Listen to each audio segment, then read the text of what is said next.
So good evening, colleagues. I was just saying that I hope you had a chance to refill your glasses as we toast the launch of our KZN Intern Mentorship series. And it gives me great pleasure to welcome Prof. Glover, the Dean of our School of Clinical Medicine, who's going to commence with the official welcome and start off our program. So everybody can probably, I know we cannot all say it, but for a second, maybe we can unmute our mics and give her 3 cheers. Yay! Yes.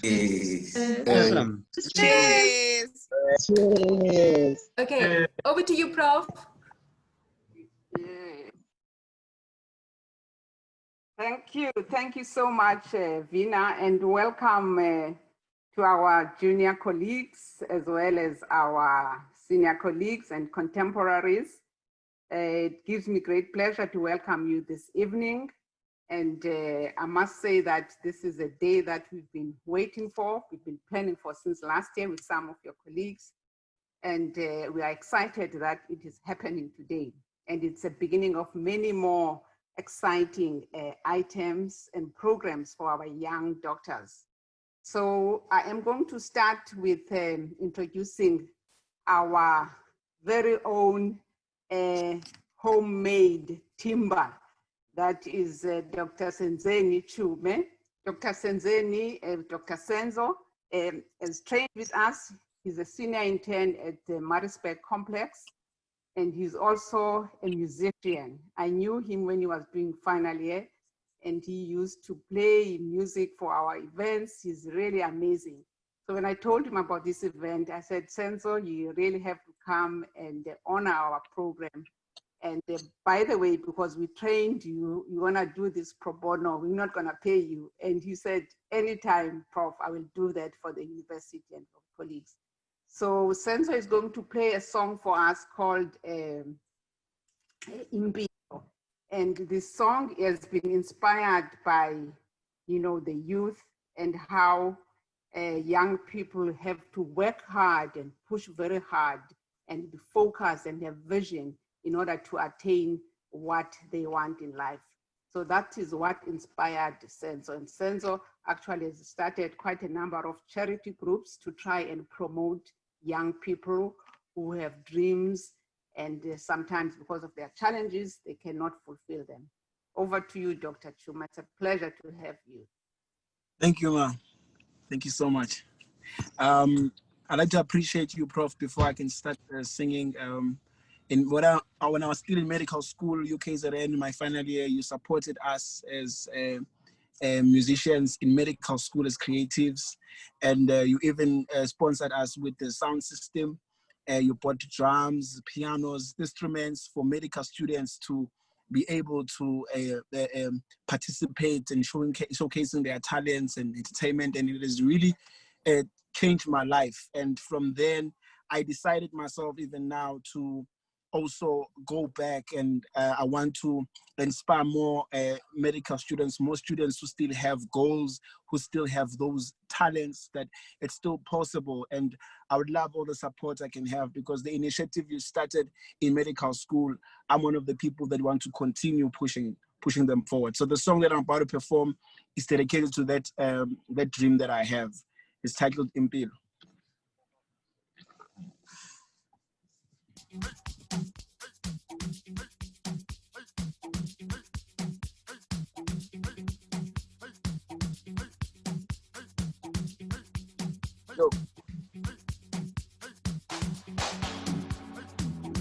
Okay, everybody, let's dance. Yo.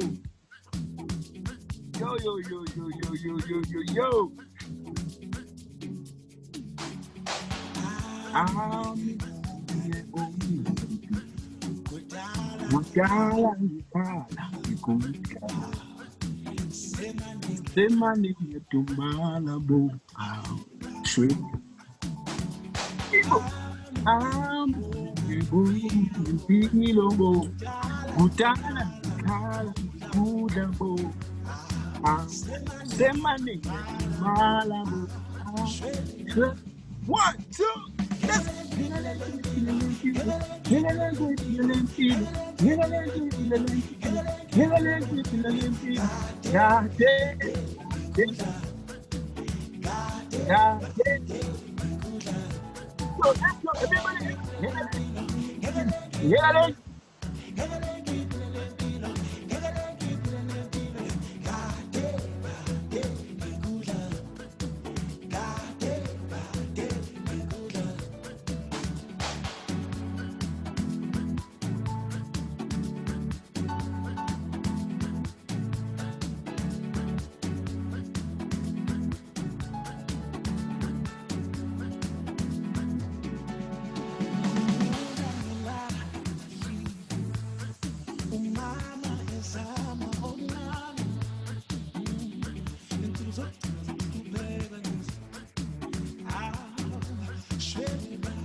Thank you so much. Thank you so much. Thank you so much, everybody. Thank you so much, Senzo. That was really awesome. There's been lots of messages. They say they want your album. So please write on the chats how they should get their album. This is really amazing. And I'm sure a whole lot of people will be inspired by the lyrics of your song. It's really fire. Thank you so much. Thank you so much. You. All right. So our next speaker is going to be again our own homemade timber, that is Stanley Sekula. Stanley is doing final year medicine, and again I met him when he was doing 4th year, very creative, and I felt that, you know, we really need to support the creative aspect of our medical students, because medicine is a tough journey, 6 years of studying and hard work. So how beautiful it is that some of our medical students use their spare time to be creative, to play music, to create poems, to play sport, to do everything else that the others are not doing. So this is really, really amazing. So I'm gonna introduce Stanley Sekula, who is working with his colleagues, Tando, who is going to share a poem that he has created for this event. Over to you, Stanley. Oh, good evening. My name is Stanley. I'm with Spamanza Svea. Spacey. We're going to recite a poem. It was written by me, and we got contributions from Prof. Glover and Dr. Mpumulema, who's an intern, and Blessing Bongai. The name of the poem is called The Deep End. So I hope you enjoy.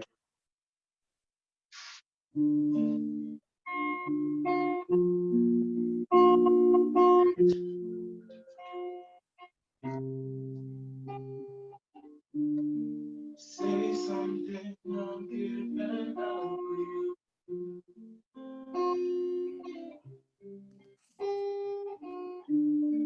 Sorry that I couldn't get to you.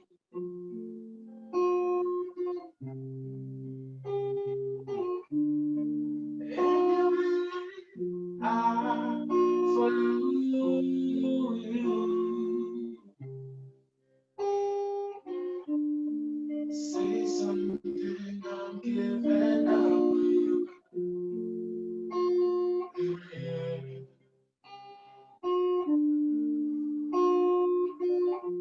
These are the words that every healer needs to consume. These are the words that every student, intern, medical officer needs to consume. These are the words that every registrar, consultant, professor needs to consume.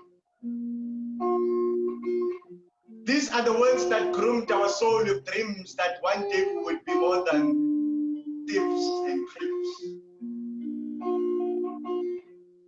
These are the words that made us believe that one day we would be heroes, that we would save lives and paint smiles in beautiful lives. But it is the same people that constantly verbalizes words that crushes our soul and break our bones. These words are so cold, like winter morning. Every morning before we go to work, we choose which numbing substance we're going to drink next, not because we like it, but because it hurts less than these words that came from people who were supposed to rejuvenate our soul. But instead, they set fire into our dreams. It burns, and these scars are hard to heal.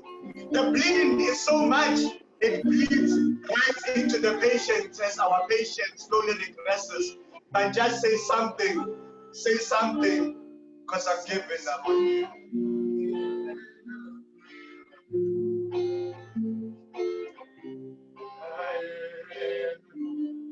Sorry that I couldn't get to you.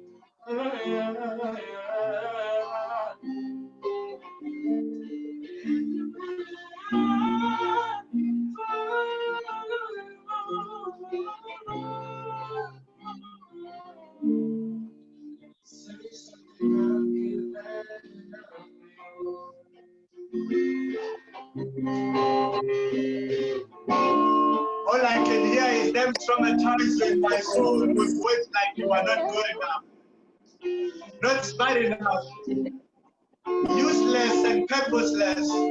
Sometimes I feel like it is pointless for me to be here, to be told that these words are meant to sharpen us up, but there's nothing channeling about this evil.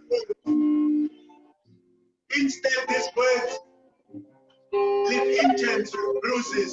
They hate for medicine in Susan's. You always make up full of excuses because nobody wants to go to a place full of abusers. But just say something, because I'm giving up on this.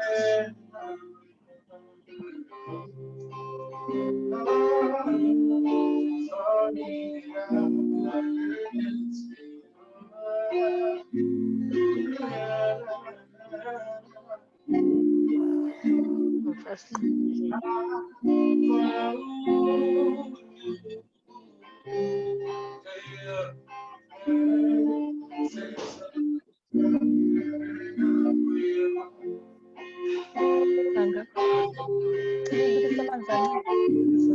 no dark. All we hear is the sound.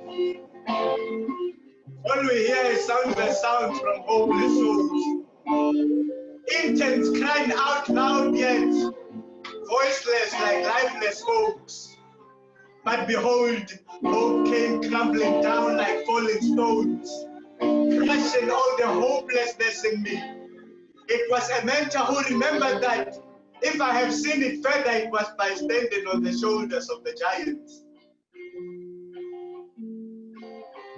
Senior interns, medical officers, registrars, consultants and professors. It is now the time to break the chains of academic bullying and abuse. It is time you hold our hands, polish the rough diamonds that you see within us. To the great and caring doctors, you know who you are. Continue with your compassion and passion to make a smarter generation. Stay with us up until late at night, as if we're part of your DNA. We shall make you proud one day, as the light you shine in us shines to the rest of the world. But until then, I just want you to say something. Say something, because I'm giving you.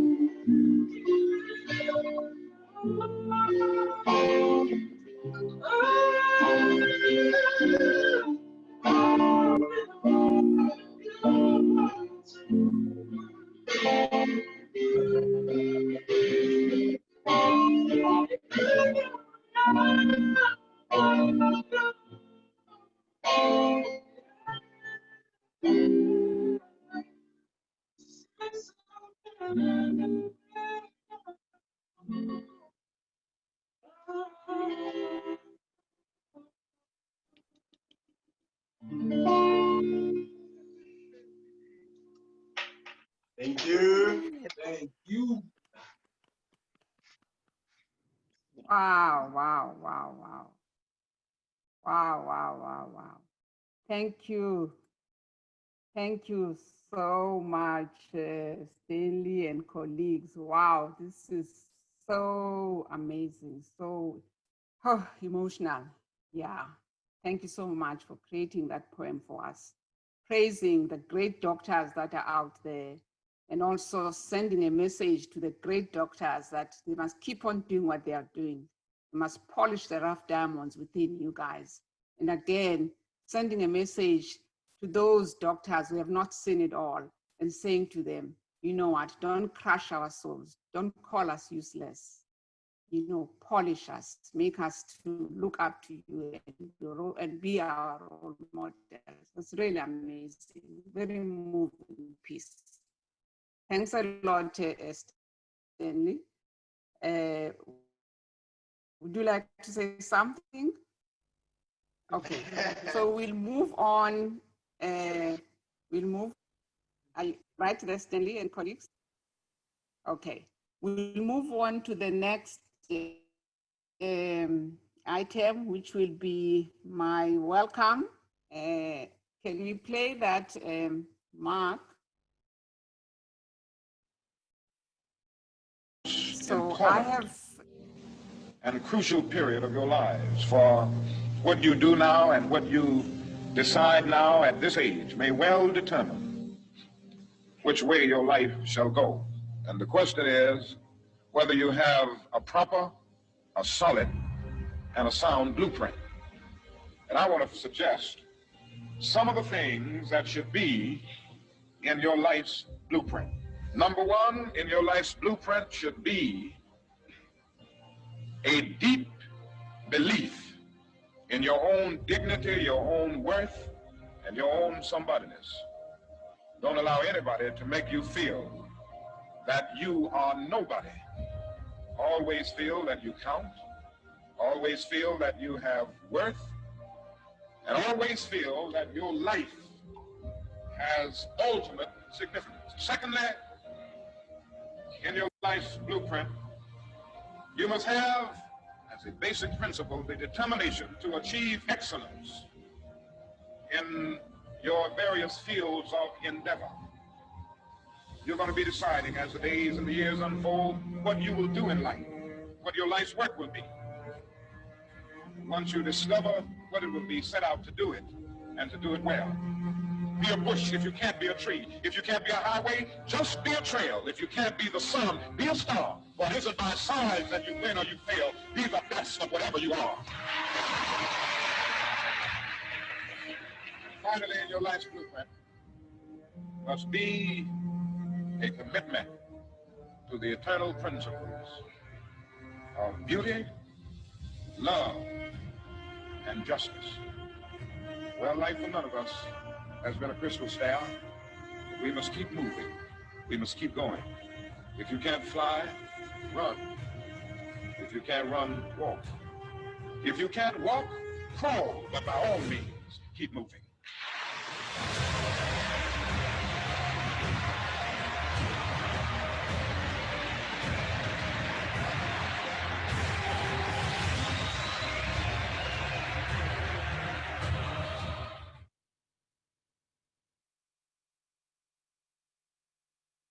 Colleagues, I will be sharing my slides with you just now.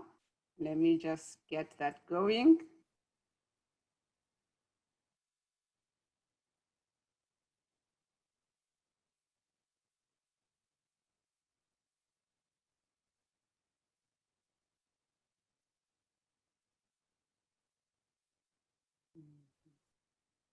Yes, again, a warm welcome to all our young colleagues and our colleagues at UKZN and the Department of Health platform.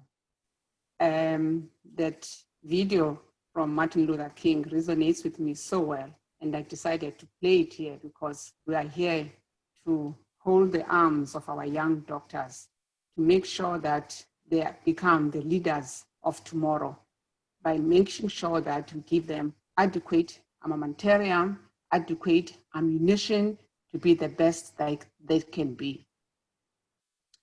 I'd like to introduce to you the original inaugural group of this Intern mentorship program. This was last year. This is Dr. Zola Las Fumba and some of the colleagues, and I spoke to her. She happens to be a daughter to a colleague of mine who were in the same class, and his dad is a gynecologist. When I met her for the first time, I think she had come for the memorial service of my OC. And I was like, oh, Dr. Fumba, you related to Dr. Fumba? And she said, yes, that's my father. So I was asking, what do you plan to do? She said, I don't know. I said, okay. Get a number of driven interns that we're going to work with, and let's form a group so that we can start creating a mentorship program for interns. And this is how it started. She got 5 amazing interns last year, and Kavish is one of them here, and he took over, Andreas took over this year. So I just wanted to share with you, this was last year during our registrar gala dinner. I invited them, gave them a special invite as a group. So colleagues, I have here a picture. And I want to say to all of us, this is a lion giving birth to a cub. And I'm equating that to the junior interns. And we have here medical officers. We have here senior interns and have consultants. Let us not be hyenas waiting to destroy the souls of these young doctors who are just coming out of medical school, out there to practice what they have learned under mentorship, under guidance, under cover. Let us not be waiting like these hyenas to devour and destroy their souls. As the poet Stanley has mentioned,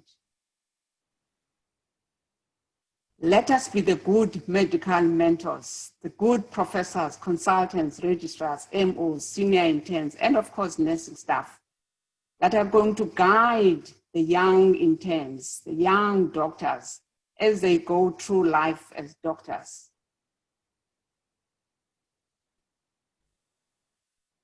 We are all different. We come from different ethnicities, different genders, but nothing stops an elephant from carrying a cub when the lion is exhausted.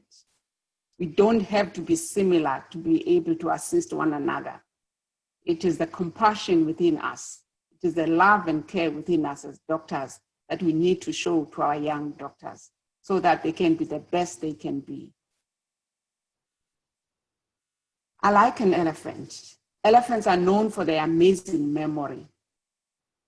Interns and junior doctors will never forget how you made them feel.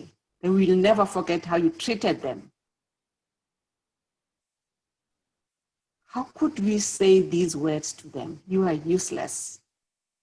How could we destroy their souls?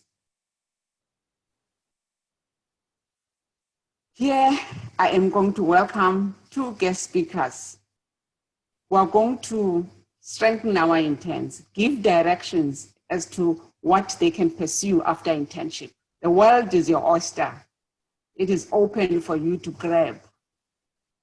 I have here again Professor Salome, who was a medical student at UKZN, having fun there with her friends when she was still young. You know, if you ill-treated this young girl, you would know that one day she would be head of global health and you have to look for a job from her. But she will not forget you if you're good or great to her. So we never know where life will take us. There she is with her husband, and now she's got so many accolades, got so many presentations, so many awards. But I will not spoil the thunder because Vina is going to introduce her. Our other bright young star, a UCT graduate, Dr. Vianney. I'm sure you know him. He is going to speak to us again as a guest speaker. He's been collecting accolades everywhere. He was graduating here as a PhD in Oxford. He got the Rhodes Scholarship. His journey has not been easy, but he conquered it all. And there he is, which is Doctor of Philosophy, PhD certificate from Oxford University, one of the top league universities in the world. We have again Senzo, who has just performed for us the musical, amazing song that he has created. And he was a winner of the 031 Awards 2020. Again, he should never undermine what our students are capable of and the potential that they harbor within themselves. I'm going to share a few accolades of one of our students again. This is Nelson Mandela, and this is a portrait drawn by one of our own students. Another one of Steve Biko. This is the original picture, and this is the creative artwork of one of our students. Again, the one and only Kwanele Memela, fourth-year medical student from Port Shefton. Amazing potential, amazing creative art. Another student of ours, Leo De Rocha, who's doing third year from Cape Town. This is his painting. This is just awesome. Who would think that the other side of our doctors is creative art? And we need to handpick these doctors, these students, and support them. And there he is, he's doing third year. That's all his creation. You heard Stanley singing, reading that poem for us. He's doing sixth year, he's from Limpopo. And behind the scenes, we have Spamanda Sbisi, who's a guitarist and musician. You heard his beautiful music. And we have here Tabom Sipi, fourth year, who's a photographer and videographer from Mandeni. They're all with us, these students. But looking through those lab coats that they are wearing, you'd never think that they are capable of it. So you never know. And thanks to Stanley, who is doing our final year from Limpopo, for creating and reading that poem for us. So, junior doctors, keep your eyes on the stars and your feet on the ground. I like that quote from Theodore Roosevelt. So I will now introduce our first guest speaker, Dr. Vianney Mhlomi.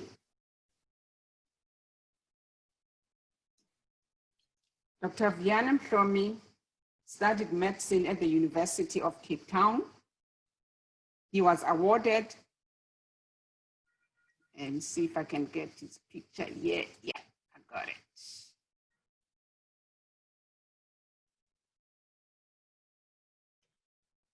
He was awarded the Rhodes Scholarship and completed his PhD at the University of Oxford.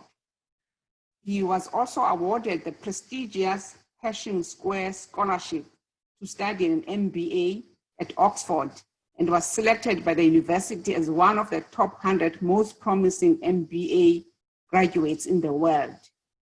He's been inspired to evade the conventional career path. He took the startup plunge with Curo Medical, which he will tell us about. Dr. Vianney is one of my amazing young doctors. And remember, you don't have to study at UKZN to get a mentor. You could study at UCT, but find someone in any of the institutions. So I'm so proud of Vianney and some of his achievements. So he's going to share with us his journey, and is our honorable guest speaker for this evening. Thank you, Vianney, for making time to inspire our young doctors, and over to you. Thank you so much, Prof, for that humbling introduction. And thank you ever so much for putting together, you know, this series. These are the things that I think we take for granted. That as I reflect through my own journey, I wish we had growing up. I think we underestimate the number of experiences that are filled with treacherous waters. That you know, if we were to receive some kind of guidance, advice, you know, we would have avoided. And as a result, we keep running into and falling into the same traps over and over again. And I'm glad that you, Prof, through leadership, as well as through the leadership of the other you know, colleagues that came together to start this initiative. And I do hope and pray that it grows from strength to strength, and particularly having, you know, moved on to the digital platforms, you know, you invite many others, and I'd be remiss not to thank Investec as well. I mean, this is the second time I think I encounter Investec, particularly involving initiatives at UKZN. Often we take those kind of relationships for granted as well, you know, and I just wanted to just recognize you guys as well, and your efforts and your commitments. And I do hope that it you know, your contribution to such initiatives also, you know, translates into you know, fruits, meaningful fruits for you and the rest of the businesses. For my side, I'm going to share my screen. Really, the presentation is not designed to be any formal presentation. It's really just to guide my thoughts, because I can, you know, go and talk about several other things at the same time. So I'm just going to share my my screen. If you could just give me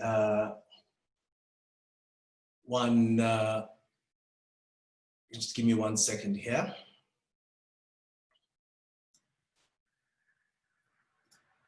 Okay. Can you see my screen? Yes, we can see it. Thank you very much. Please let me know if the slides are not moving. I've got others. It's meant to be straightforward. You know, one of the things that I kept on thinking about when Prof asked me to speak, and what to sort of title, you know, this evening's presentation, and you know, I chose to title it "Let's Keep It 100." I think what often happens in such instances is that, you know, we often have these inspirational talks that often romanticize our struggles. You know, we talk about how if you leap from one thing to the next, you're going to make it and be great. But it is my hope this evening to keep my talk and my journey, honest, keeping something 100 is being as honest as possible, highlighting the lows, but also, talking about the hard work that is involved in celebrating the great highs. I just want to confirm that my slide has moved, Prof. Yes, it has. Yes, it has. Perfect. So I grew up in this township, which everybody else knows, which carries about a third of the population of Cape Town. This is a township of Khayelitsha where my family currently lives. I was born to my mother, who was disabled, and we were raised using her disability grant. My father died when I was 11 from complications of diabetes. Frankly, I remember that one of the things that inspired me to get into medicine was because my father was incredibly sickly. We were at Khayelitsha Day Hospital. We were waiting for hours on end, and doctors were rightfully busy, and no one could attend to us, only because there was a great volume and a great number of patients that doctors, which I imagine people who are on this talk this evening are quite familiar with. And I wanted to become a doctor because I felt like I needed to do something. And that is when I applied to the University of Cape Town.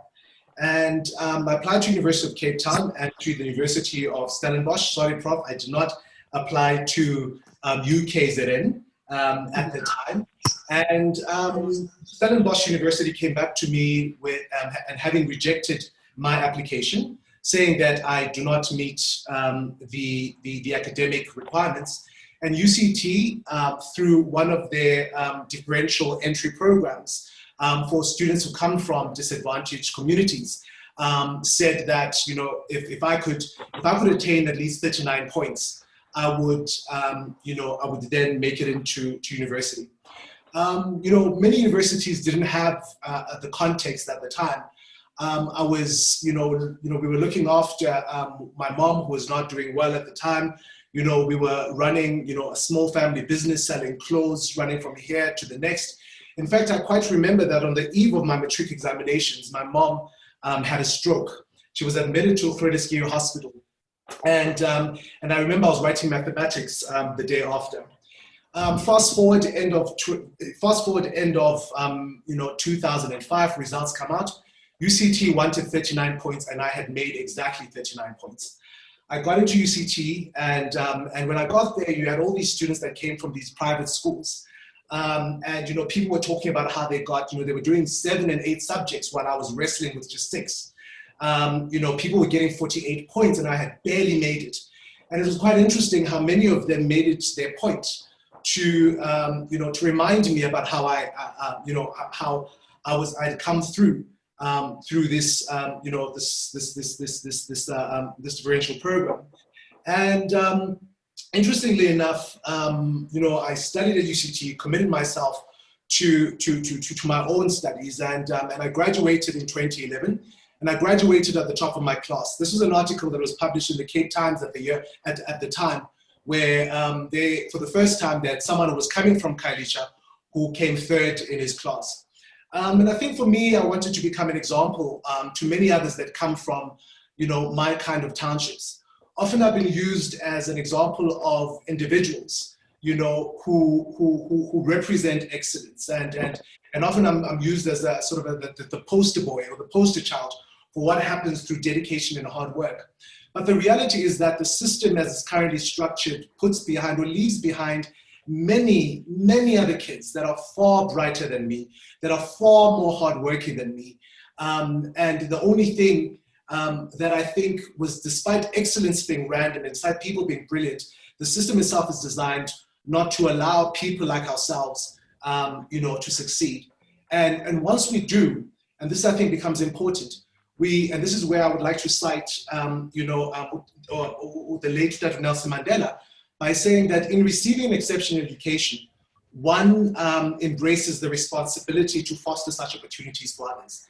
And having gone through that experience myself, having come through from Khayelitsha, I was determined to make sure that, one, I improve experiences of the others, but most importantly, I do not waste this opportunity. I then left, the relative comfort of, Cape Town to go work at Baragwanath Hospital in Soweto.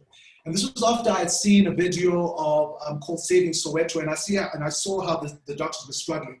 So I knew that it wouldn't be, rosy.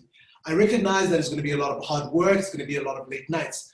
But one of the things that was, I remained true and inspired me to go work in that setting was because I'll be treating people who looked like me, who struggled and would be waiting for hours on end like me. And I was committed to the cause to improving the system in my own way. But I realized while I was sitting in a hypertension clinic that I wanted to do more. I wanted to do more than just write a prescription for patients for a medication that they won't receive.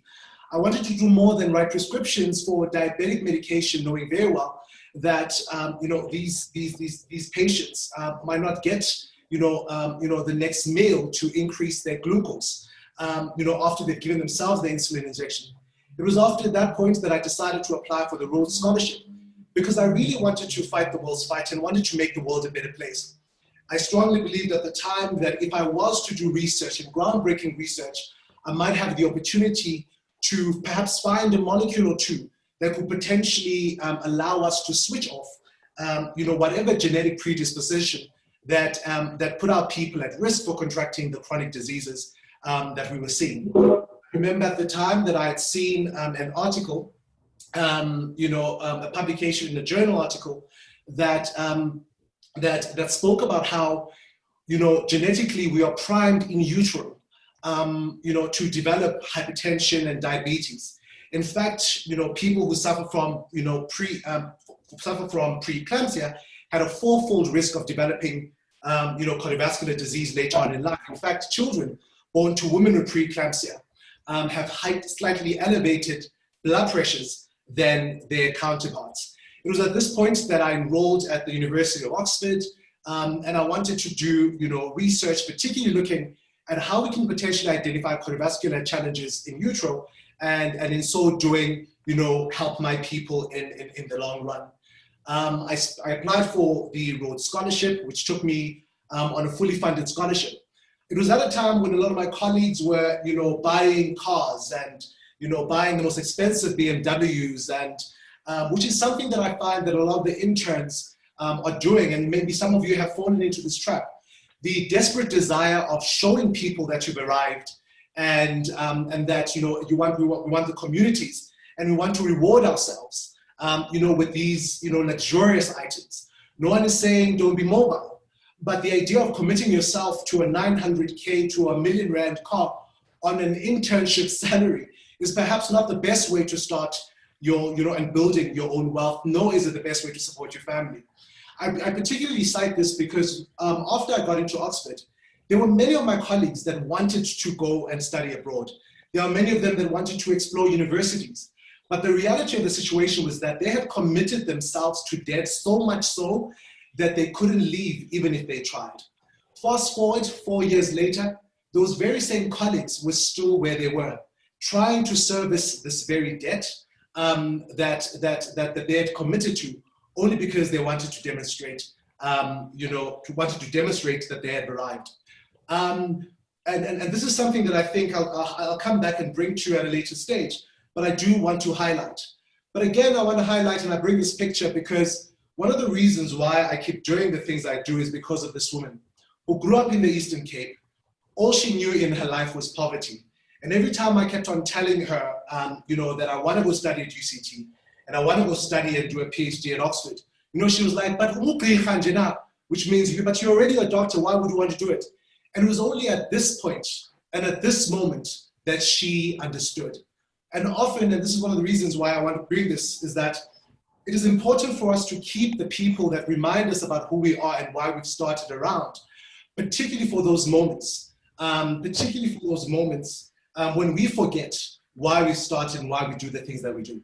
Having gone through what was a very gruesome and excruciating process of studying towards the PhD, this particular moment captures the why I started and the why I continue to do the things I do. I stayed on a year later at the University of Oxford, where I studied an MBA through the Pershing Square Scholarship.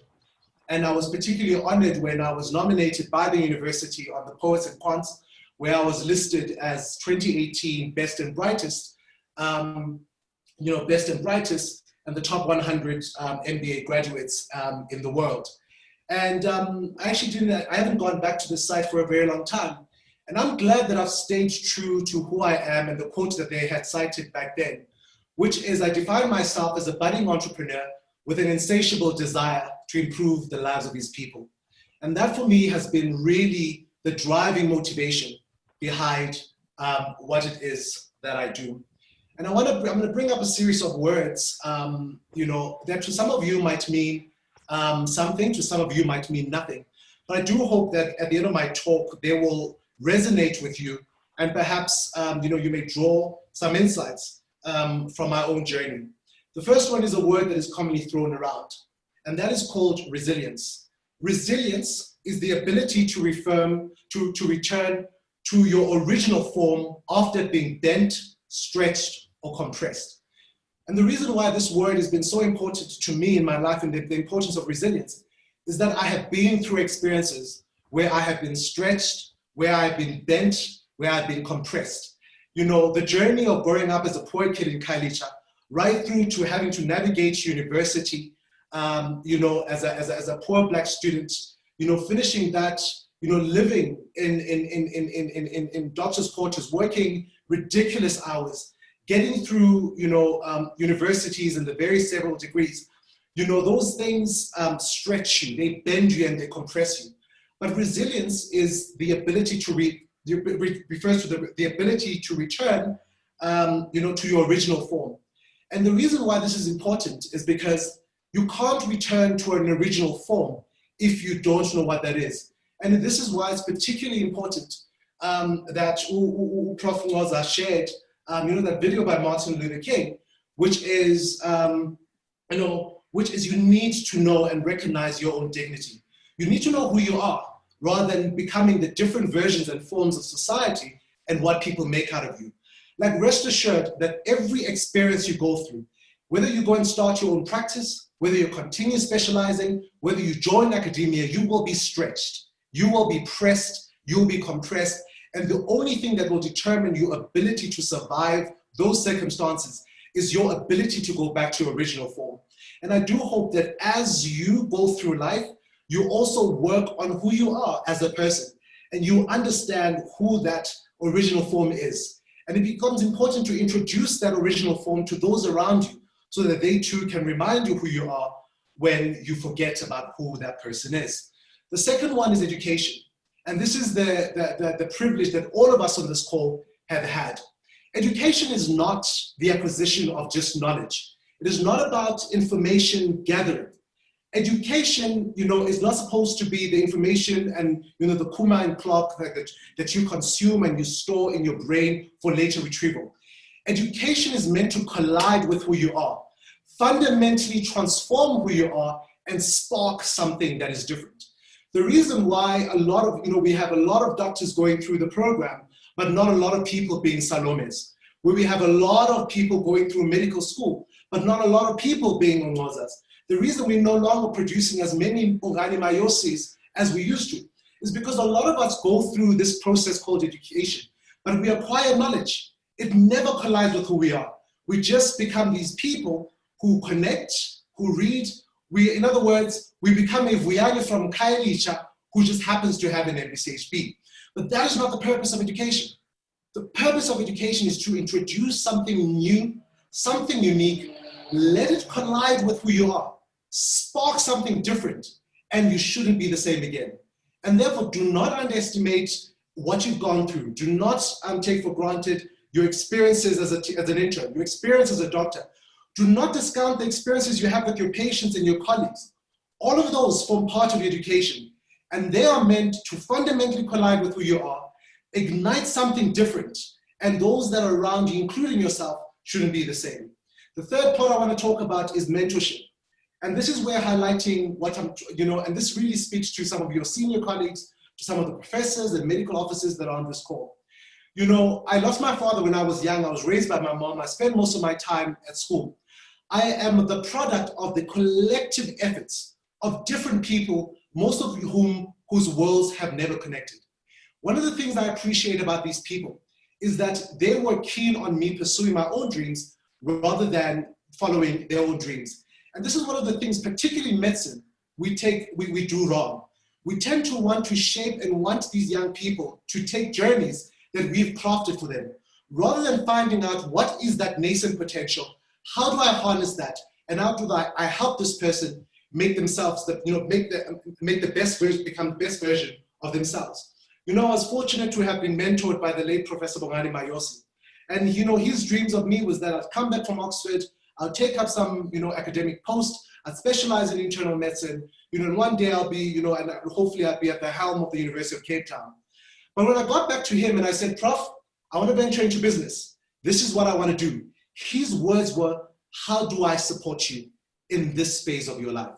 And this is something that I find not to be very common. In fact, I want to give an example of something that I realized when I was in med school.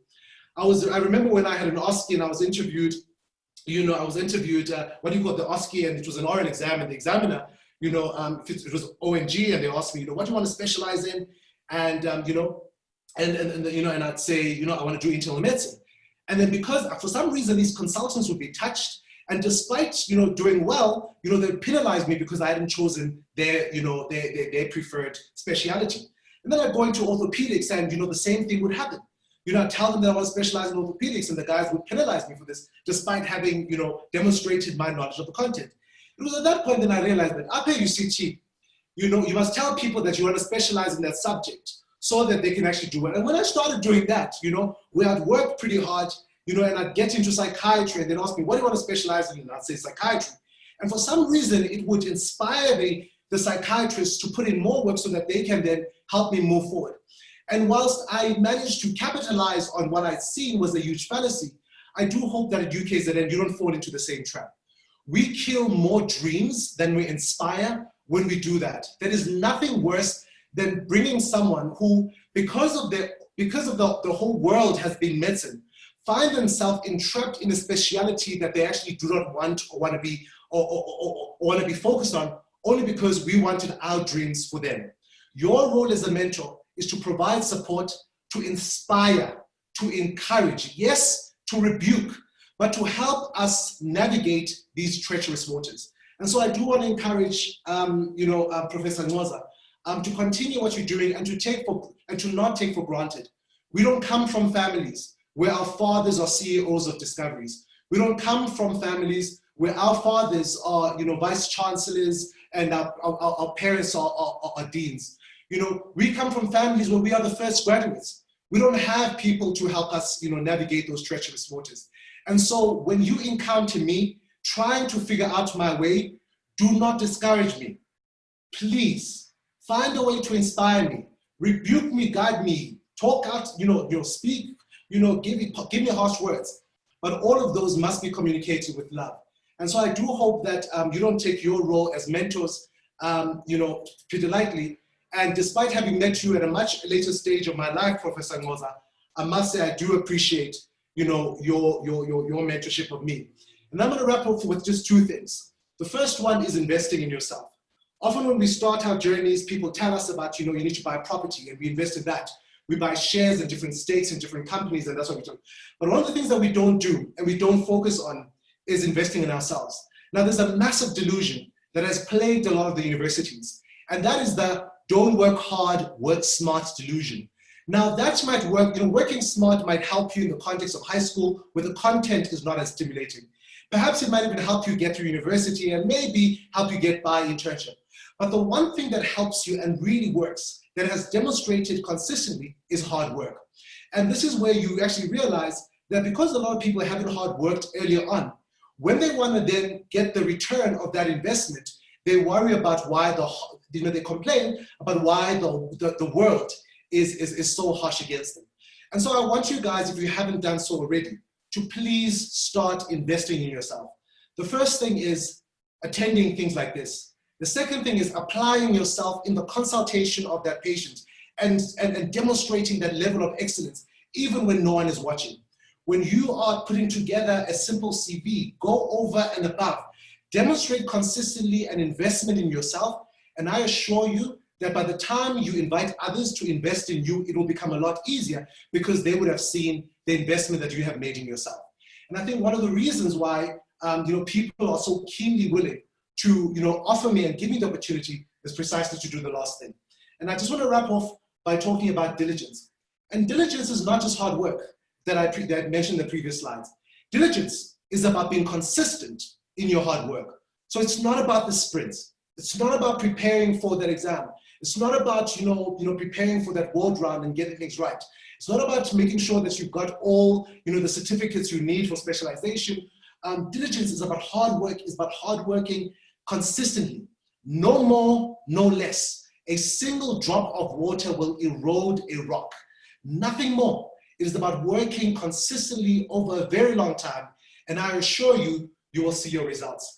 Now, when I finished, I'd done a bit of medicine, I'd done a bit of business, and I wanted to be in academia. But the truth be told, I wanted to be in a space where it was where all of these intersect. And really, this is where, for me, Cure Medical was born. As a company, we are at the intersection of medicine, business, and academia.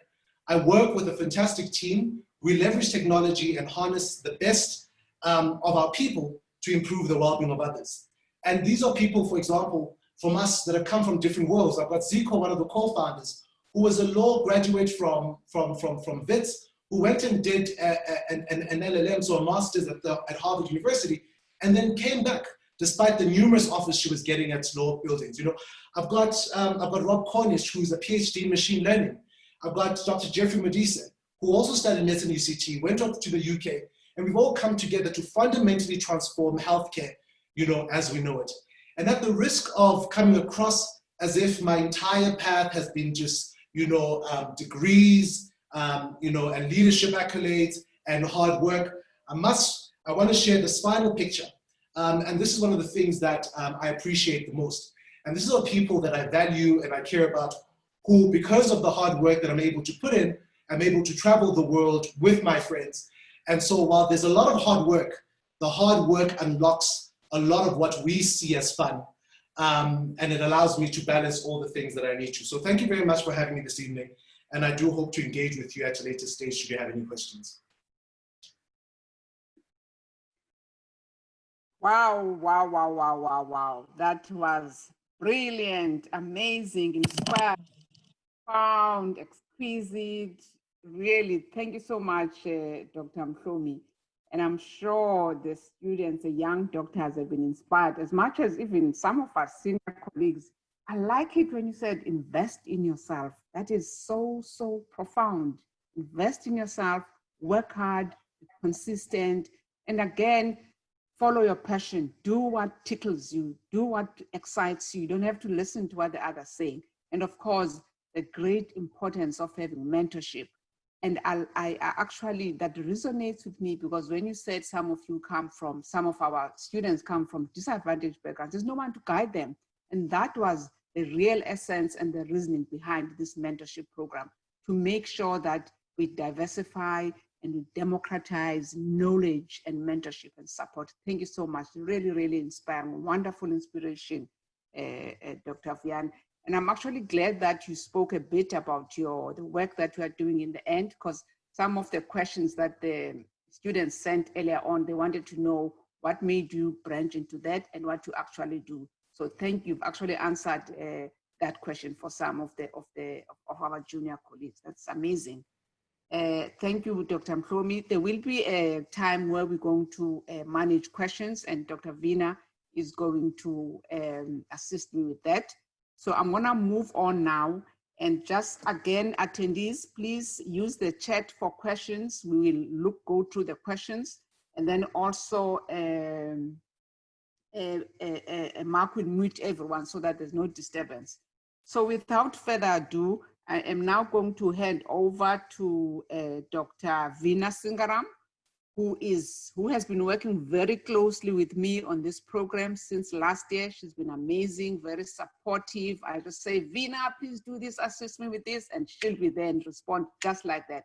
So Vina has shared my vision of this mentorship program, and she really has held my hand, come up with amazing ideas. We've had meetings since last year with the students. So thank you, Vina, so much for your support. And I think your educational background as well has really assisted in making sure that the program is up to scratch and very relevant to our students. Over to you, Vina. Thank you so much. Thanks, Dr. Mhlomi. Thank you, Prof. Thanks for that. I am so humbled to be a part of this journey, colleagues. And Dr. Vianney, thank you so much for that inspiring talk. We are so in awe of you. I'm sure everybody would agree. We definitely want to have more and more and more of you. So as we continue with the mentorship series, Watch the Space, we will definitely bring you back. Colleagues, onto our next session. Several studies have found that South African interns work long hours in high disease-burdened and resource-challenged referral hospitals. This contributes to high stress levels and anxiety and burnout. And this is really part of the reason why we are so inspired to start this mentorship series, so that we can actually, as Dr. Vianney said, invest in ourselves, invest in you, and how can we make you better? In our recent SWOT analysis of intern training during the pandemic, many of the psychosocial issues and the challenges and threats that you feel were found in the study. So to share with us some important ways on how to invest in ourselves, how to improve our mental fitness, we have a short presentation by Dr. Suvira Ramlal, a psychiatrist by profession and our academic leader for registrars. Thank you, Mark.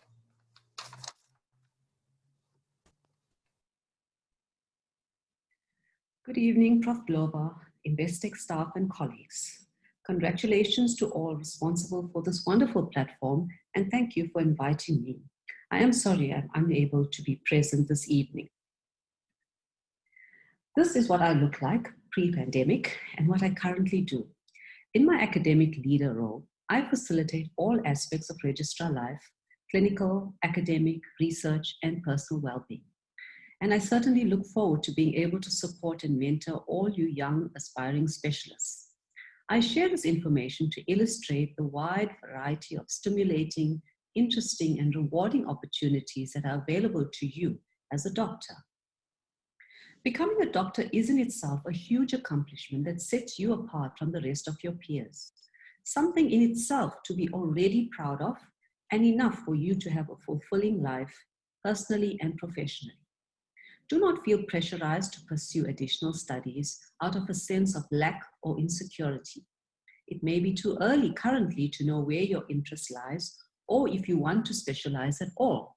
However, take time to enjoy being a doctor, hone your knowledge and skills, and celebrate your achievements at every step in your journey.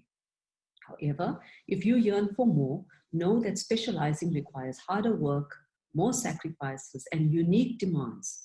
Because unlike in your medical school days, you will be working full-time and overtime while you study and complete your research. You will also likely be growing a young family, which will come with additional joys as well as demands on your time and finances. There will be tough times in your life, and if you're not doing something you are passionate about, or worse, trying to fulfill somebody else's dreams or just doing it for the money, then those tough times will be all the more difficult to navigate. Ikigai is a Japanese concept that means a reason for being and refers to the source of value in one's life or the things that make one's life worthwhile. It is the convergence of your passion, mission, vocation, and profession. So find your Ikigai and be inspired and guided in your career choices by it. Ray Bradbury said that love what you do and do what you love. If you cannot currently do what you love what you are doing nonetheless until you can do what you love. Because if you love what you do, your work becomes a source of joy, and working with joy is key to mental well-being. We all want to be successful, but know that it is no longer defined by power, status, and money. Arianna Huffington states candidly that we must end the collective delusion that burnout is the price we must pay for success. In the new definition of success, building and looking after our financial capital is not enough. We need to do everything we can to protect and nurture our human capital. Ending that delusion for the new generation of doctors and beginning a new era in medicine begins here today, and with each of us committing to prioritizing, building, and preserving the human capital of our doctors. As doctors, we are tasked with the privilege of taking care of the well-being of the nation, an honorable and rewarding experience. However, we also have to bear witness to pain, suffering, and death on a daily basis, and we suffer vicariously as a result. Unfortunately, being a doctor does not automatically confer upon us a stay healthy for life voucher. We are vulnerable due to the unique nature of our profession and work conditions. There are many aspects of the medical profession that impose huge demands and strains on us. Although a high IQ is required to get into medical school, it is not enough to help us cope with these demands. We are taught the anatomy and physiology of the body, but not about the anatomy and physiology of our minds, emotions, and spirit, what I call self-science. Those important, essential aspects of our inner function that are critical for our well-being. Doctors often deny their personal needs, pain, stress, distress, and anxiety, or self-medicate with prescription drugs which they have easy access to. Or they do retail therapy because they have the earning power. However, not being in touch with our personal selves makes us vulnerable. Therefore, self-knowledge and mastery will help you to develop healthy lifestyles, survival skills, and resilience. One component of self-science is EQ. EQ is listed in the top 10 essential skills necessary in the current fourth industrial revolution.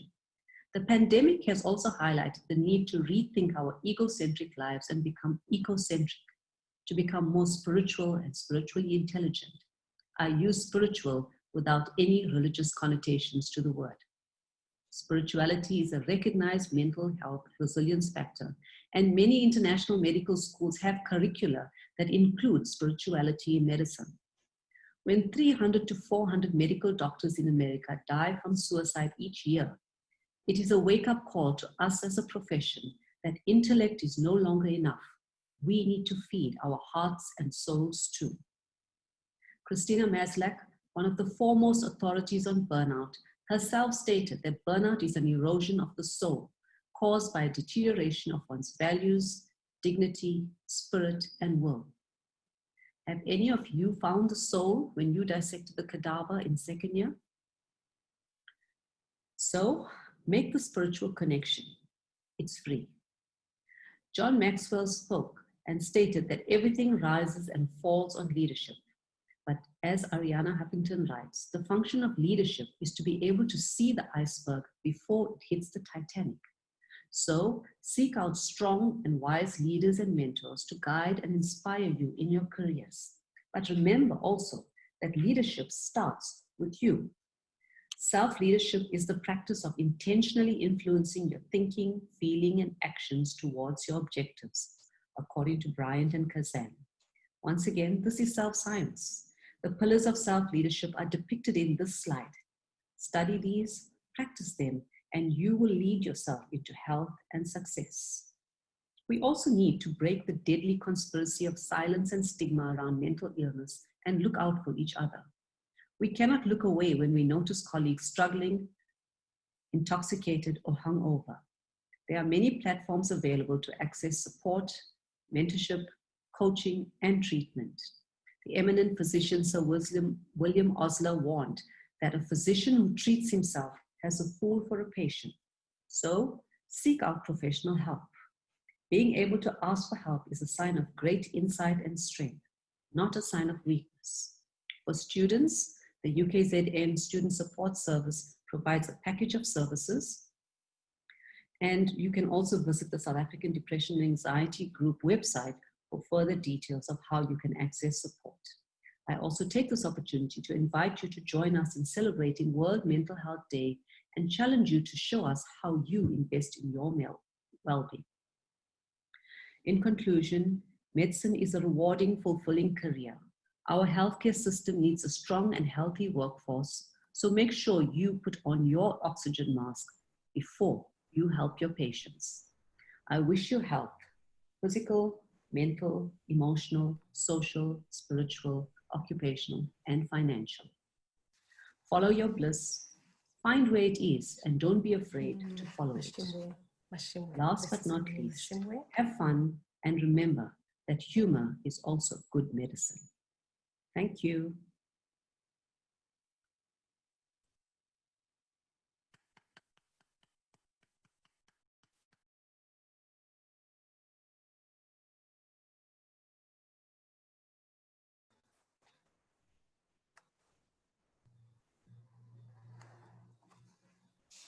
And we are very grateful to Suvira for making time to send us her presentation, even though she couldn't join us. Colleagues, somebody who has definitely found their Ikigai is Professor Salome Mashimwe. Prof. Salome was recently appointed as the University of Cape Town's head of global surgery. Her mission is to improve healthcare, equity, good quality care, and universal surgical access.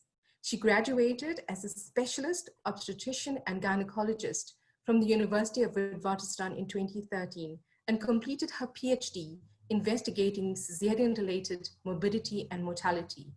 She is a recipient of the prestigious Discovery Foundation Massachusetts General Hospital Fellowship Award, and I know that she is passionate about creating the next generation of clinician scientists. It is my honor to hand you over to Prof. Salome. Thank you very much for inviting me. Thank you for having me.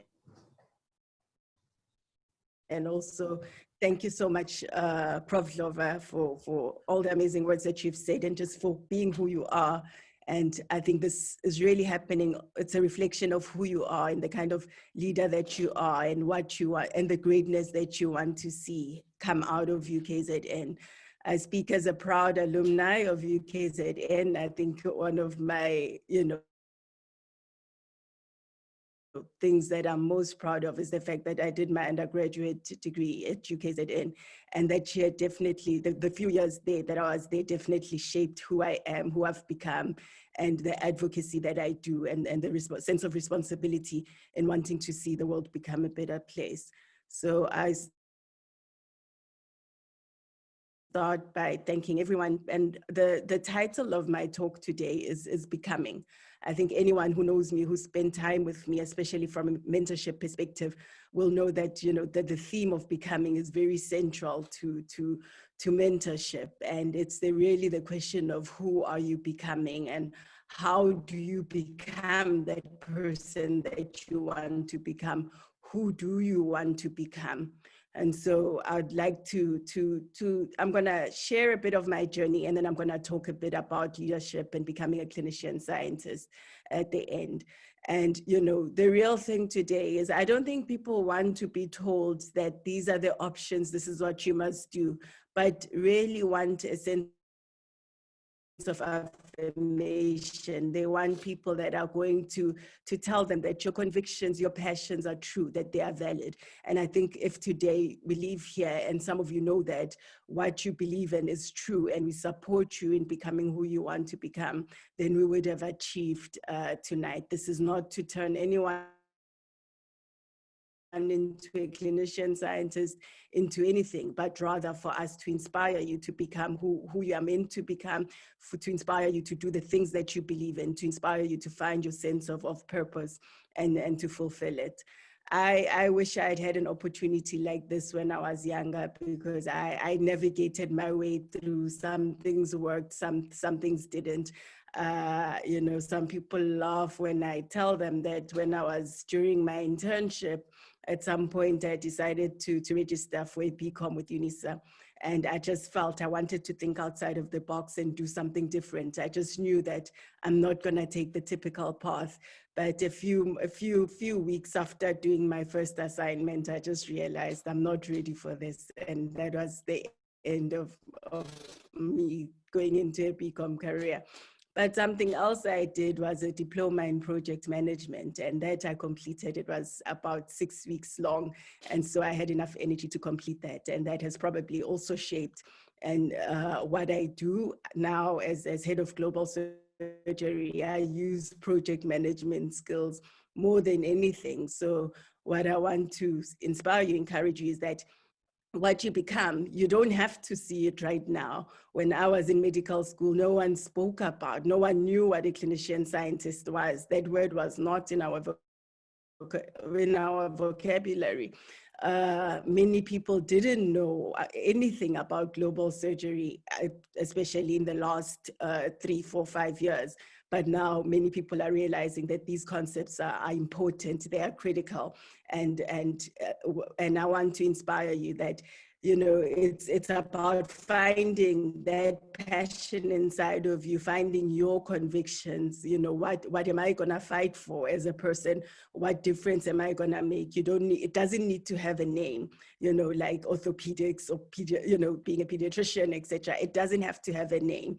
But when you know what you want to do, things fall into place and you're able to do them if you follow your heart. So to share a bit about my journey of becoming a clinician scientist and a leader in my field, you know, like I mentioned already, that it wasn't, these things were not in medical school. Medical school taught us that medicine is an art, you know, that it's an art. It's about using your hands, it's about using your memory, it's about reasoning and figuring out how to treat your patient, how to diagnose your patient. But in the real world, I felt that was not enough. You know, there comes a point where you realize I want to do more than figure out what's wrong with my patient. And that was part of me. I had a deep curiosity. And the more that I learned in med school, the more curious I became, the more I started questioning things. And so this was probably much later, after, you know, as a senior registrar, as a consultant, where I would ask myself, do I agree with what I'm reading? And I'd see my colleagues reciting guidelines and papers like they were the gospel. And I'd feel that maybe, what if the authors are wrong? What if this is wrong? You know, and questions like, if this works, then why are our patients dying? Why are South African patients dying? If we know how to treat eclampsia, if we know how to treat abruptio, if we know how to treat these common conditions. So surely something is incomplete, something is not making sense, because if we knew how to treat our patients, then they wouldn't be dying. And so it was those convictions that led me into research and the curiosity of saying, maybe I can contribute something, and maybe I can answer some questions that have not been answered. And the other part of it was, you know, as a specialist, I mean, after specializing, I then went into my PhD, went into research, and the funding that I had paid for me to go and attend conferences, going overseas, interacting with the authors. So interacting with the people that wrote the textbooks. And you know how it is, you're in medicine, there are these names that you memorize, and you know the names of these textbooks. But when you find yourself in another country, sitting at a dinner table with this person that you've read about, you know, taking a walk or whatever with this person that inspires you so much, you know, apart from just being inspired, something says to you that maybe I can also become that person. Maybe I can become, you know, the person that people read about. And I think that is where I realized that research turns you into a leader. It provides a space for you to write papers, to write textbooks, to be that person that people are reading about. And part of me wanted to pursue that and to become that person that governments listen to, being able to advise governments, being able to advise communities, being able to say, this is how I think things should be done. Of course, in consultation as a group, you never do these things on your own. But, you know, there was a choice between, am I going to sit in the hospital, work in the hospital and see one patient at a time and keep going, work in the labor ward and keep going, or am I also going to be part of the solution? You know, and I think my biggest moment was when I was at a WHO meeting in Geneva, and I've often attended these meetings where I'm the only female in the room, or I'm the only Black female, or I'm the only person from Africa in the room. And you realize that this is where decisions are being made. Someone is going to make a decision and say, this is the guideline that we are going to roll out for the world. This is how the world must start treating this disease. And some doctor who's sitting in a hospital somewhere in the middle of South Africa is going to have to start changing, start treating people, changing the way they've always treated them, and start following new guidelines. And the question to me was, if I'm the only African person in this room, you know, how many more decisions have been made without consultation of Africans, of the right people? You know, how many things, how many decisions that really translate into healthcare that we practice, how many of them are made without us? And I found that, you know, a lot, you know. So some of us have to be in those spaces where we are also influencing policy, guidelines, and how medicine is practiced. And so it was in that space that I decided that I really wanted to be a clinician scientist. And I wanted to follow the career that allows me to be both an expert and a clinician at the same time. And the reasons why I stayed in the field that I chose, why I specialized, it was because of you know, obstetrics and gynae is exciting. It's you know, it's a moment where you see a mom who's happy, everyone's happy when things go right, but it's also a painful moment when things go wrong.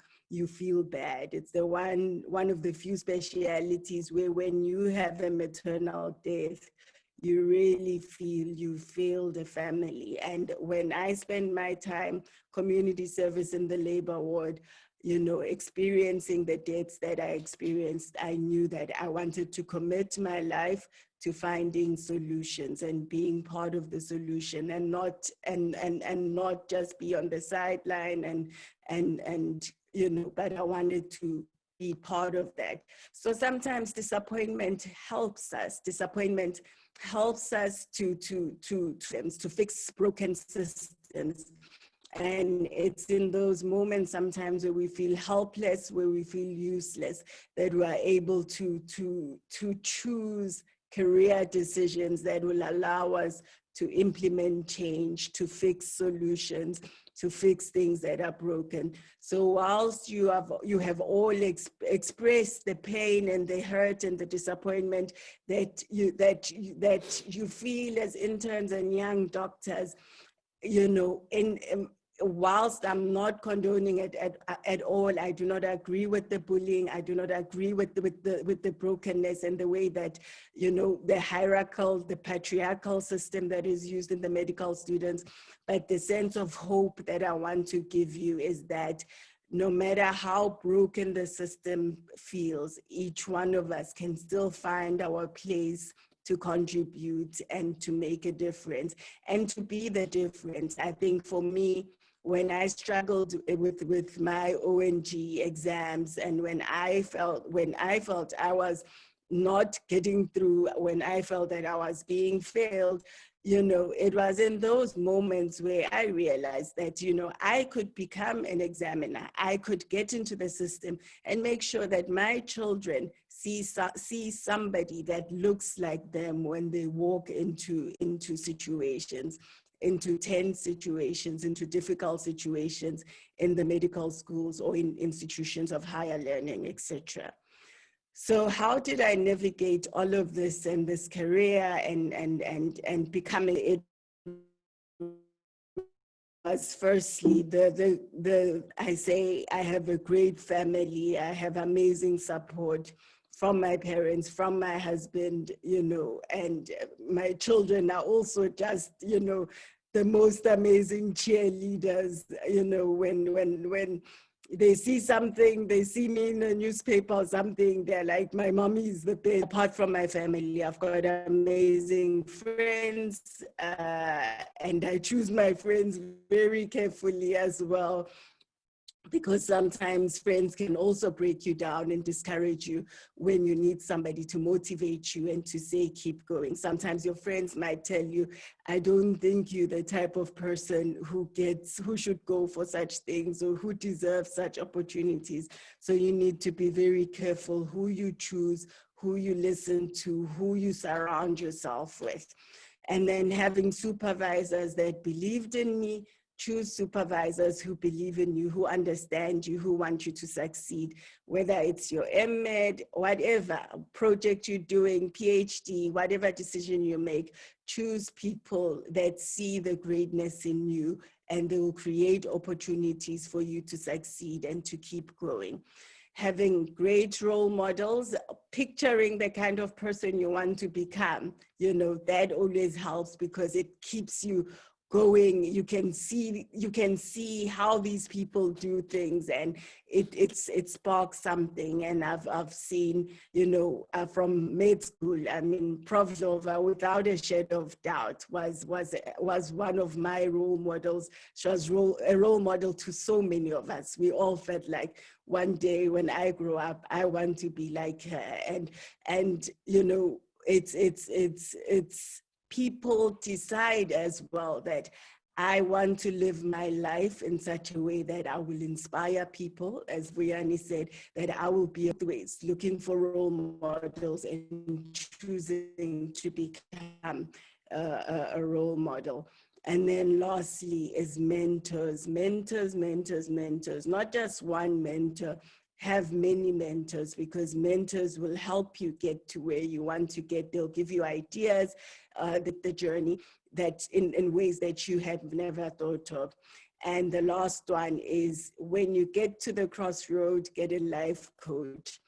At some point, we get to that place where we need somebody who will spend a few months with us, help us navigate our life. And life coaches do that, and they help us to do that. So I've come to the end of my talk, and in close, you need to remain focused on what you want to do. Listen to yourself, follow your heart. Don't be limited by what's available or by what everyone is doing. And, in closing, my favorite statement is, she believed she could, so she did. Thank you very much. Wow. That's awesome. Amazing, Professor Salome. In fact, I believe you were one of the youngest professors, to get that title. So thank you so much for that exquisite and amazing presentation. I think there's no better person to give that or to be a mentor for clinician scientists than yourself. And I also want to say this, Professor Salome and Vuyani, they are my junior mentors. She mentioned to you that you have to choose your mentors. I've chosen them as my junior mentors. Sometimes when I'm stuck, I phone them, how should I do this? And I get the answer and same. And this is true, by the way. And there's a talk that had gone to, abroad in one of the dermatology conferences. And what they said was, you have to find yourself a junior mentor. So please don't take these two, they are mine already, okay? Thank you. So thank you so much, Salome, for that really, really inspiring talk. So it's even more challenging for you, being a woman with 2 children and having to travel. Your CV is as long as my arm, the publications, the awards that you have received. I don't know how you do it, but you do it. But well done, and keep shining and keep motivating and inspiring our young junior doctors. So colleagues, there's many more great quality talks that are coming on. You can't dispute that. That's the reality.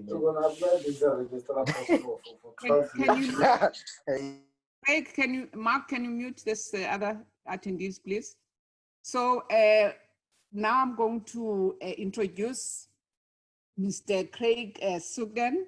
Craig is from Investec, and as we mentioned before, this is a partnership between UKZN and Investec. Without our corporate public-private partnership, we would not have been able to have these platforms. Investec also supports us in our registrar training program in terms of our welcome workshop, as well as our annual gala dinner. And by the way, UKZN is the only institution in South Africa medical school that has a gala dinner for registrars who have qualified in their various specialties. And they also have a welcome workshop. So if you want to specialize, this is the place to be, where you have support from the time you begin towards the end.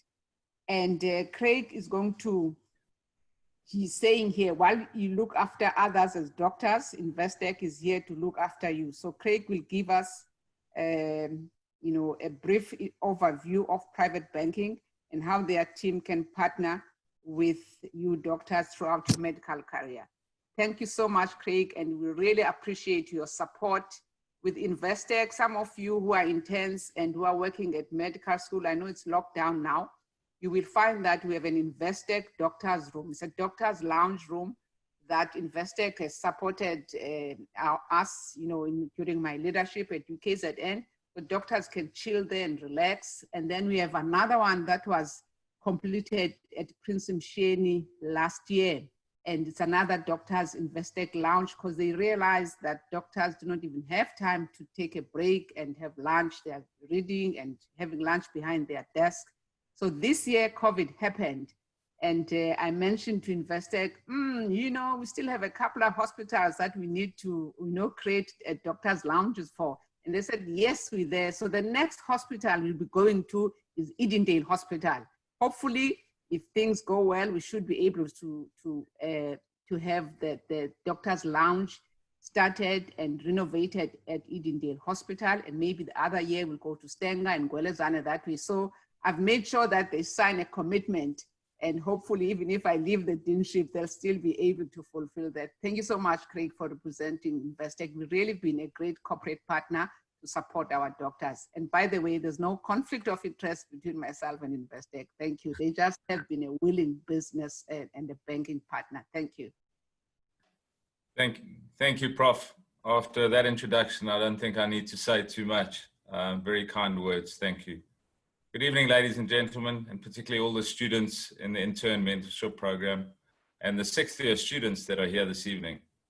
Thank you, Buyani, for the shout out, and to you and Salome, so inspirational. Thank you so much. While we look after others, we look after you.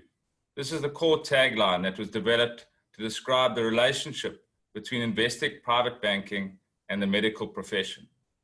There's a deep understanding by Investec Private Bank of what it takes to be a medical professional, the years of study and commitment to looking after and caring for others.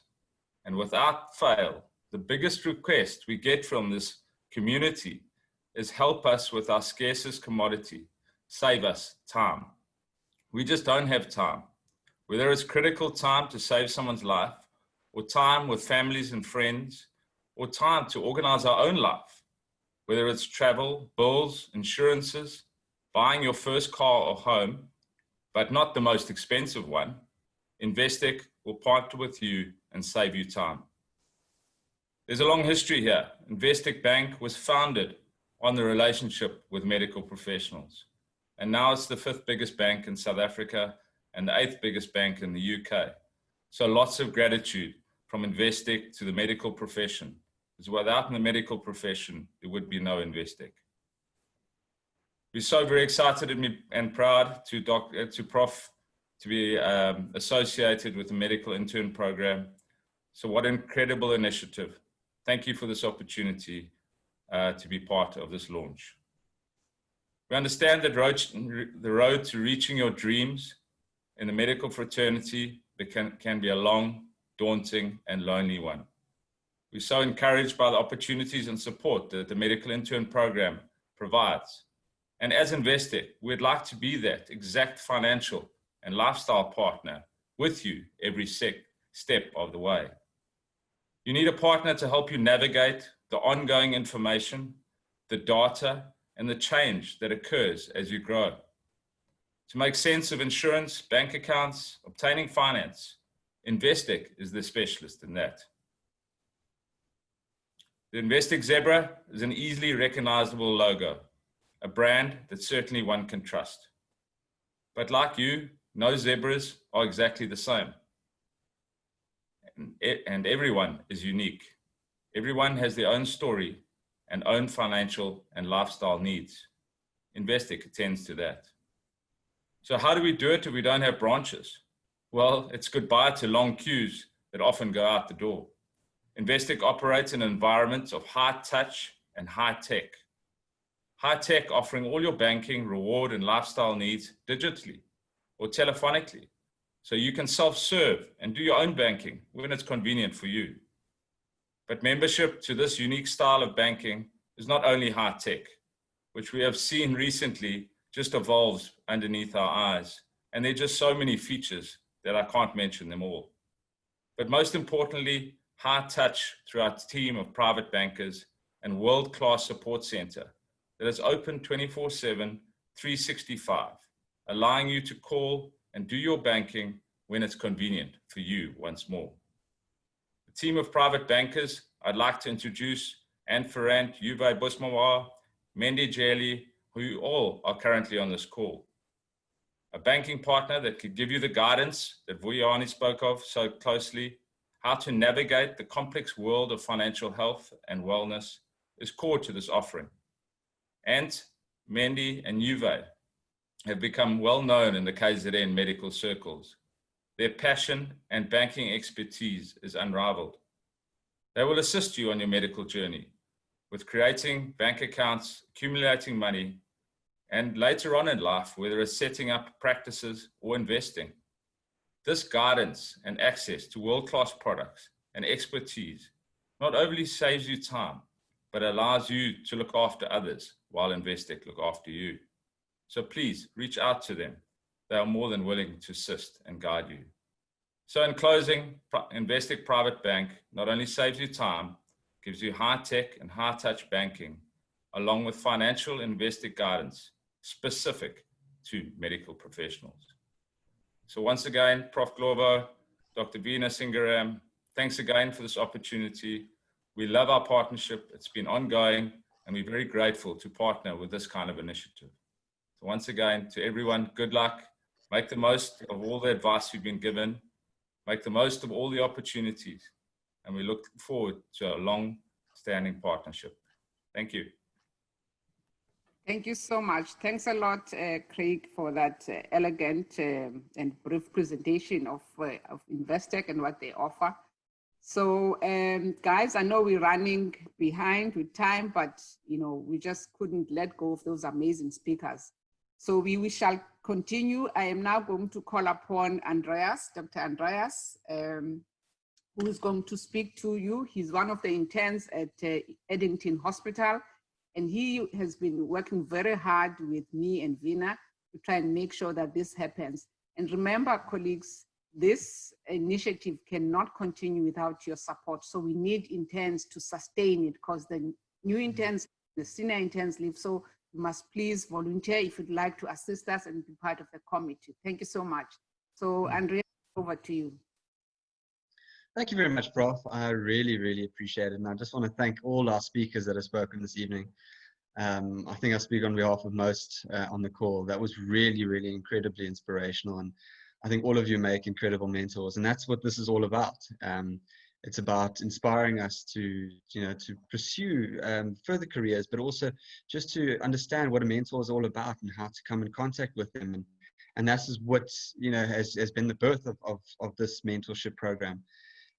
So myself, I graduated from University of Pretoria, and I'm now second year intern, as Prof said, at Addington. And I'm currently chairing the board of, well, we've got a group of interns and even community service doctors who've come together with this common goal and common mission, just to make sure that we feel that there's a need for mentorship. In the past, that as a student, you're quite well mentored, you're quite, people are constantly checking up on you and making sure you're okay. But as an intern and as a ComServe, nobody's really doing that, and particularly not from any university side. So yes, this is what it's about. And yeah, we've got an amazing team. There's probably about 9 of us currently, and it's really building from strength to strength. And I just want to thank everybody for tuning in. And this is really just the start. This is the, as I say, getting the ball rolling. And we're embarking now on an incredible journey, not just those in the committee and not just those on the call, but everybody who's an intern, everybody who's now newly finished medical studies, anyone who's in final year as well, and anyone who's in ComServe. It's a journey that's going to be filled with incredible highs and some lows that we don't really see coming or don't expect. But this is medicine. Medicine is filled with ups and downs, and it can definitely be worth it, that's for sure. And, you know, that just brings me to a little something that I want to talk about for a little while. I know we don't have much time left and it's gone over a little bit, but just please hang in there.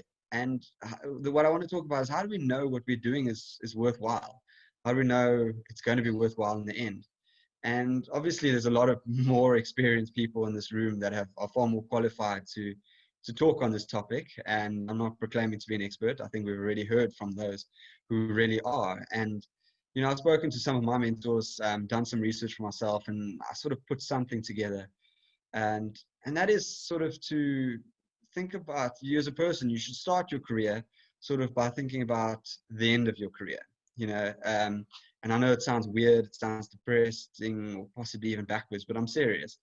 If a person thinks about the end of the career, you think every day about the decision that you're currently making, and how that's going to affect you in the long run. You know, because each decision greatly can improve the meaningfulness of your career. And just imagine, you know, how that changes the way in which you spend your time, where you invest your efforts, what you say yes to, what you decline.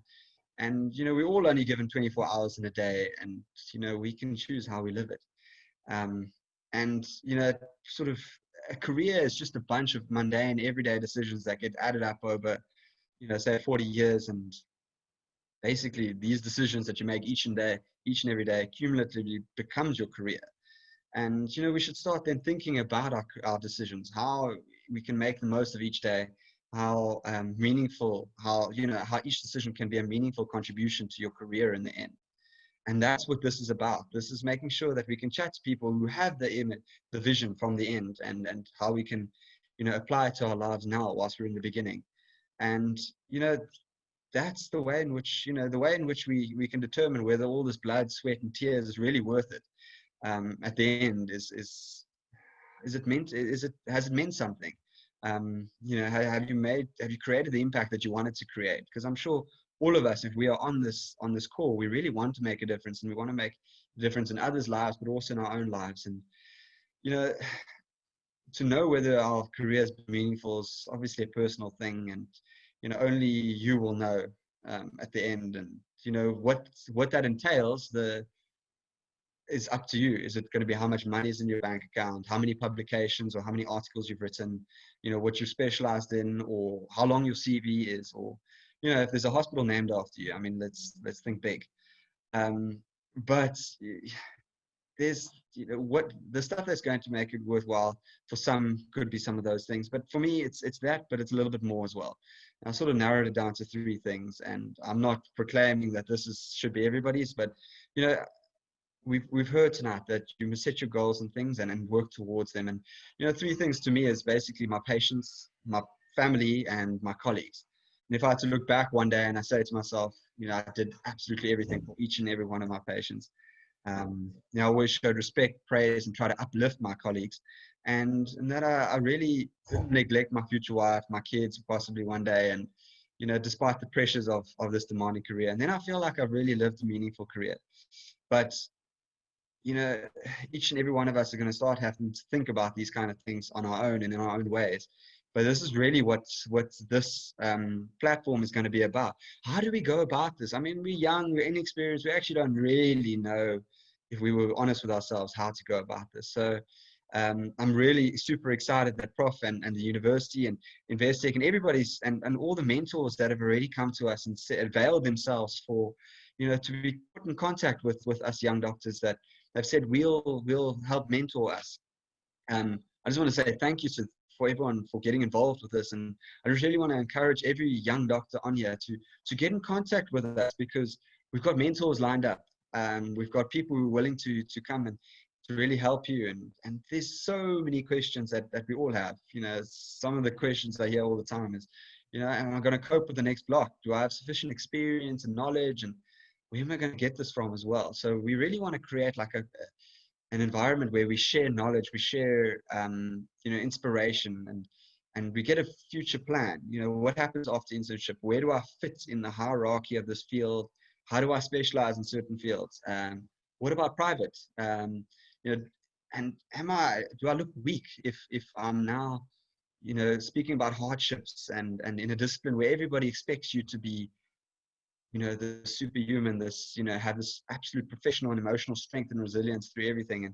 And people don't talk about their, you know, their problems and their hardships. And, you know, is there such a thing as a balanced life as a doctor? Is there life beyond work, eat, sleep? You know, we want to give inspiration to others, shared ideas, shared experiences. And, you know, also we want to connect. We want to connect on a social level. We want to connect through networking opportunities, not only through mentors, but through spaces like this. You know, those who've got financial questions and decisions, you know, we've onboarded with people who can help with that. And also we want to really encourage people to keep coming back to this platform, because we're going to go into things that are beyond the 9. You know, we've got certain, you know, we've got 9 rotations, and we go through these things, and these are the only things that people think about. But there's so much more to medicine, and we really want to dive into that. We want to tap into all the other spheres, you know, where else we can go. And there's a lot of people who are now really not keen on clinical medicine, but people who are super keen, but not quite on any of those 9 that we've discussed. You know, this is where we're going to discuss these things. We're going to inspire people into all of this, and you know, people can now really find your interest, find your niche, find what's really going to uplift you and to live that meaningful life, like we've heard our other you know, doctors speaking about. So in conclusion, I just want to say, listen, guys, this is going to be the missing link that, you know, interns and ComServes have never really had anywhere to go for this kind of support and help. And, you know, we're a field filled with A-type personalities, dog eat dog world, you know, each man for themselves mentality. And I really just want to encourage us to change from that, to come support, connect, and most importantly, reach out and help each other. So yeah, I just want to thank UKZN for getting involved. As far as I'm aware, this is the first time that any universities reached out to interns and ComServes in such a way, in a supporting way like this, and not just to push us to specialize, but just to really help us, nurture us to be the best person, the best, you know, pursue the best career that we can in whichever field it ends up being. So I just want to thank everybody. I want you all to get involved, get in contact with us. We have a website where people can get in contact with us. So just thank you very much. Thanks for the platform. Appreciate it all. Thanks for listening. Thank you so much, Andreas. That's really a mouthful, and thank you for inspiring our young colleagues, and thank you for the time, effort, and your active participation in this committee. You really have been amazing. You know, with internship and the busy calls and everything, you'd rush to our meetings, come up with suggestions. Really been awesome. Thank you so much for your time and contribution. So the next speaker is Dr. Zola Las Fumba. She's a senior intern, but the committee and this whole platform, she was one of the people that I discussed this with, and she's been really contributed a lot to this. So I just allow her to say a few words there. Dr. Fumba. Hi, everybody. I hope everybody can see me well. Yeah, as Prof said, my name is Dr. Zola Las Fumba. I am actually doing my community service now, and I am one of the founders of this amazing program that we are speaking about today. So this is a really big day for me. In fact, I have been super emotional all day. Why? Being a doctor is the hardest thing I have ever done in my life. And it's not for the usual reasons you may think. Fine, yes, the books were hella thick, the assessments were super terrifying, and the people doing those assessments were even more terrifying. Of course, there's also the blood and the gore, but those challenges weren't my biggest. My biggest challenge was the lack of support for all the juniors that are in the career. That for me has been the most challenging thing. Oh, and I've also almost died 4 times, all because I wanted to save lives. Nobody told me that I was at increased risk of contracting illnesses, you know, but yeah, so there's that too. Anyway, 2 years ago, after a giant in medicine and an amazing mentor, Professor Bongani Mayosi, after he was taken from us, I ran to Prof Zova in distress, and I was looking for help, and it was for myself because I felt like I was drowning again. And my question is, who looks after the healers? Especially those who are still learning. And fortunately, the answer now is from now on, we do. So this program, at the end of the day, is support for us, not just academic, but social, all of the things we want to provide for the junior doctors so that we are able to thrive and, you know, become tomorrow's CEOs and, you know, all the great things. But I just want to say thank you to Prof and Investec for this amazing opportunity to, you know, support junior doctors. So yeah, that's it from me. Thank you so much, Dr. Fumba. Nice, short and sweet. That was amazing. Thank you so much for all the work that you have done and your contribution to establishing of this platform. Colleagues, now carry on posting your questions to the speakers. They will answer them on the chats, and also suggestions of a potential future topic, because we're looking at having these on a monthly basis, but we'll hear feedback from you, and the topics must be relevant to you, because this is about you, how to support you, how to guide you, how to make the best out of you. So I would love now, excuse me, I'm now going to call upon specialties to chat briefly about the different specialties in medicine. For those of you who may want to specialize, I've got surgical and medical, but these are going to be like 2-minute PowerPoint slides just to give a brief overview, as well as we have we'll have you guys contacting Vina or Andreas in terms of if you are interested in a particular specialty and you want to spend time maybe on weekends or when you are on leave or when you are free, and get to know whether you're not sure whether you want to specialize in psychiatry or medicine or ophthalmology, any of those specialties.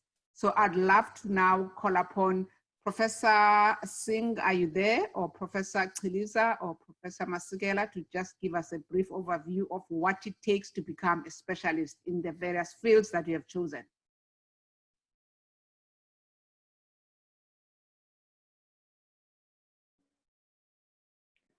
I'm here at the moment. I don't know about the others. Okay, you can start. Oh, there's Prof. Chiliza. All right. I'll introduce Prof. Chiliza, Professor Bonga Chiliza. He is the head of psychiatry and he's got a PhD and in many publications. He's one of our alumni and he did his specialty in Stellenbosch and came back to us and is leading an amazing department, has organized a number of research platforms. He eats and sleeps and wakes up about research. He loves research. If any one of you are interested in psychiatry or research or clinical research, this is the man to talk to. Thank you so much. Over to you, Prof. Chiliza. Thank you very much. I really appreciate that. Good evening, colleagues. And it is late. Some of us are still in the office and haven't eaten. So I'm just going to say a couple of things about psychiatry. I think, Ngoza, you've kind of stolen my thunder a bit because I really feel that that the reason why I would say psychiatry is important to specialize in is because it's about neuroscience, right? It's about the fact that neuroscience is really the cutting edge at the moment of new knowledge. And if you look at all the specialties across, if you go to PubMed and you Google sort of the different specialties, you'll see that the most amount of research that is happening at the moment is all about brain. It is the last frontier, if you may, in the medical sciences. So I would encourage people to specialize in it if they really want to be on the cutting edge of new knowledge. Secondly, I think the majority of us who are interns who worked at Addington or King Edward will know that our psychiatric wards are full of people with psychotic disorders or serious mental illnesses. And certainly those are challenging. These are lifelong disorders. And we have to know as much as we can about them when we are working in the public sector. But if you work in the private sector, who most of us are training specialists to go into actually, the majority of the private sector colleagues actually treat common mental illnesses, so the anxiety disorders, depression, mood disorders, etc. So that is very rewarding actually is to treat because it is very responsive to medication, very responsive to psychotherapy. And in fact, it is one of the things that is really rewarding to treat in psychiatry. And then lastly, I just wanted to say that we are excited because we are the field that actually does care very much for for interns and junior doctors. And as you know, I think a lot of the colleagues have spoken quite a bit about the rising number of junior doctors that are crying out and saying that they are indeed not doing well, they're depressed, they're asking about who heals the healers. And this department is embarking on studies to look at the best ways to heal them. As you know, in the past, the Society of Psychiatrists recently had a healthcare network which helped frontline workers to fight COVID. And one of the insights that we really learned from that was that even if we have pro bono services for frontline doctors, the majority of doctors just do not come to us. They don't want to get help from psychiatrists and psychologists. And so we need to study that to work out why is that a reason. So we're excited about this platform, Noza. Thank you so much. And we hope that we can learn, and I'll be here every month to hear how the progress of the mentorship is going. And we really are looking forward to making sure that we can understand a bit more about the physician's mental health and why is it that young doctors are not coming to us to get help when they are indeed depressed or anxious. Thank you so much, Bonga. Thank you for your support. And you heard Prof. Kaliza saying he'll be here every month to attend our meetings, to offer any support, and also be a mentor to anyone who may be interested in psychiatry. Thank you, Prof. Kaliza. We really appreciate that commitment from you. Do I have the surgeons? Prof. Singh, are you here? Prof. Masigela or Timothy, anyone who's ready? I'm here, yes. Prof. Okay. Yeah. Okay. This is Professor Hardcastle, who's in critical care. So he's very passionate about his specialty. He would really like to train more doctors, particularly Africans also, because we also need to transform and create more opportunities for African doctors. Thanks, Dr. Haskell. Please take the stage. Right, thank you. I hope I'm going to be able to share the screen and then show you a couple of slides. So there we go. I hope everybody can see that. So as Prof. Glover mentioned, I'm in charge of the subspecialty program in trauma surgery and critical care. It's slightly different to pure critical care. So what we are is a division of general surgery that falls under the category of subspecialties. So to get into trauma surgery, you need to have first done your general surgery training. We focus on the ill and injured, particularly the trauma patients who are requiring ICU. And it is a four-fold discipline. It involves resuscitation, definitive care for injuries, intensive care for injuries, and importantly, we look after both adults and children. So we have a holistic view of dealing with patients who've suffered injury. What we are not is emergency medicine. Emergency medicine is a separate specialty. We work very closely together, particularly in the emergency department and in the resuscitation phase. But once the resuscitation is over, the emergency medicine doctors stand back, and the trauma surgeons and the general surgeons who are doing trauma proceed with the care of the patient. So how do you get to do this discipline? First and foremost, you obviously have to complete your degree, your internship, comm service, primaries, preferably before starting surgical training. You then have to get into the surgical registrar program, pass your intermediates, do your research project, and finally end up with the FCS final and the MEd awarded. Once that has been accomplished, it's possible to apply to one of the 4 universities where trauma surgery training is offered currently, and there's a limited number of posts. We have 5 posts at UKZN, and unfortunately, due to the fact that there aren't currently paid posts to appoint people in, we have at the moment no trainees. Our last trainee finished her time at the end of last month, and at the moment we have 5 vacant posts for trainees, but nobody to put in there because we've got no paid posts to put them in. So what do we do? Well, general surgeons manage all surgical emergencies in this country. More importantly, they manage trauma, but they don't often have the critical care experience to manage the subsequent aspect of the trauma care. And that's where trauma surgery comes in. So we provide intensive care for the trauma patient, which is somewhat different to pure critical care. So in terms of the Health Professions Council, if you're a subspecialist, you have to practice 70% of your time in your subspecialty. So if you do pure critical care, it really limits the amount of surgical practice that you can do. Whereas if you do trauma surgery critical care, you can do 50-50 and still have a fairly good general surgical practice. And of course, don't forget that trauma and injuries and violence is South Africa's fourth burden of disease. So as part of the global surgery concept, this is an important discipline.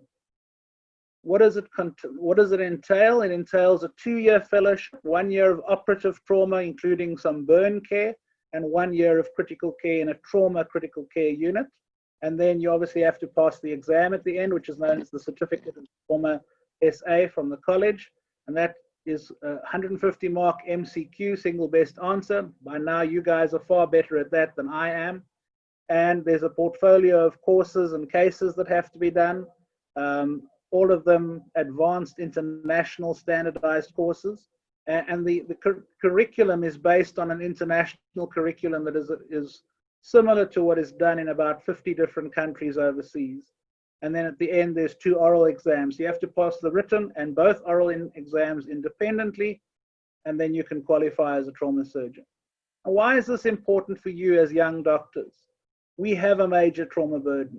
You are the young doctors who are sitting often alone at night, somewhat unsupported in many of the emergency units across the province. There are less than 50 trauma surgeons registered in South Africa, and yet the trauma load is so high. Now, we're not saying that every trauma patient needs to be handled by a subspecialist trauma surgeon. That would be inappropriate. Most of the work can be managed by general surgeons, by well-trained medical officers. But someone has to know the literature. Someone has to be able to train you. And that is the role that we have. So from a global surgery perspective, this is an important aspect as well, because beyond our borders, there is nothing to care for many of these patients. Hopefully that inspires some of you to at least aim to do general surgery, and maybe some of you to even inspire you to go into trauma surgery one day. Thank you very much, Prof. Loba, for the opportunity. Thank you so much, Professor Hardcastle, really for that brief and clear direction and guideline for the students who may want to go into your profession, your discipline. Thanks a lot. Dr. Gopalan, will you please give us a brief talk on anesthetics? Dr. Gopalan is the HOD of anesthetics, and they have the most supportive training program in UKZN in anesthetics, and transformation has been very aggressive, trying to make sure that the students are diversified within that department. He's very active in the college exams, very active in the executive and administration of anesthetics, both locally and internationally. So it's a pleasure to have him give us a brief overview of anesthetics. Thanks, Dr. Gopalan. Thanks, Prof. Glover. It's an amazing program this evening, and truly inspirational in many ways. As much as it is for you, it is for us as well. I had a few slides, but I'm going to skip that and just maybe say a few words. I'm not going to sit here and sell anesthesia to you. It's a decision you'll come to. And as you heard earlier, we are here to support a decision that you make. But I want to take you briefly back to 1988, a year before Prof. Glover and I qualified from medical school. Four fifth-year medical students are studying for an exam. And one of them decides that they need to go to the loo. And after a significant time, he doesn't return, and the others go and look for him. So the first guy, then they find that he's actually stuck in the toilet and the door won't open. So the first guy says, let's break down the door. And then the other guy said, whoa, wait, we can't do that. And the second guy says, okay, let's see why this door's not opening. Is it that the key's broken, or is it that the lock is jammed, or why is this door not opening? And the third guy decides, okay, he goes around to the window and hands the guy inside some tools and shows him how to remove the latches on the door so that we can take the door out without damaging it. Now, this is a true story. The guy who wanted to break down the door became a surgeon, and he's in private practice in Durban. The guy who tried to figure out how the door or why the door was jammed has become an internal medicine or physician, and he's in Canada. The guy who was stuck in the toilet became a microbiologist. And the guy who figured out how to open the door became an anesthesiologist. It's a true story. And I know I saw a few questions on the chat about career choices and how does one end up where one goes. Often it's by default, sometimes by design. So my advice is really that you should test the waters. There seems to be this urgency that I finish comm service and I must specialize immediately. But my plea is, unless you have a deep desire for exactly something specific, you should test the waters. And the starting point for all achievements is desire. You need to want to do that. Of course, anesthesia has attractions. The term is changing because the roles are changing. Jobs that exist now didn't exist when we were medical students. So the role of an anesthetist is now very much a perioperative physician. It's not somebody hiding behind a mask, sitting in the dark corner of a theater, filling a cryptic crossword. It's much more than that. But you're not going to know that unless you get exposed to these kinds of disciplines.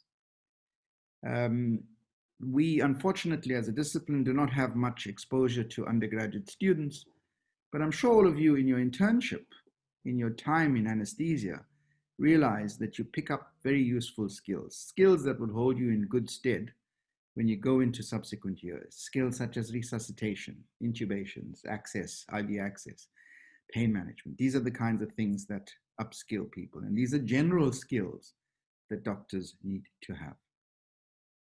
If you want to explore the anesthetic limb, then my suggestion to you is that you look at training for a diploma in anesthesia. And that's a 6-month course. You can do it as a community service officer. You can do it as a medical officer in an accredited hospital, and you write an exam. The experience that you get from that is invaluable. Many young doctors use this as a ticket to explore the world, to go on ship doctor jobs that they take up.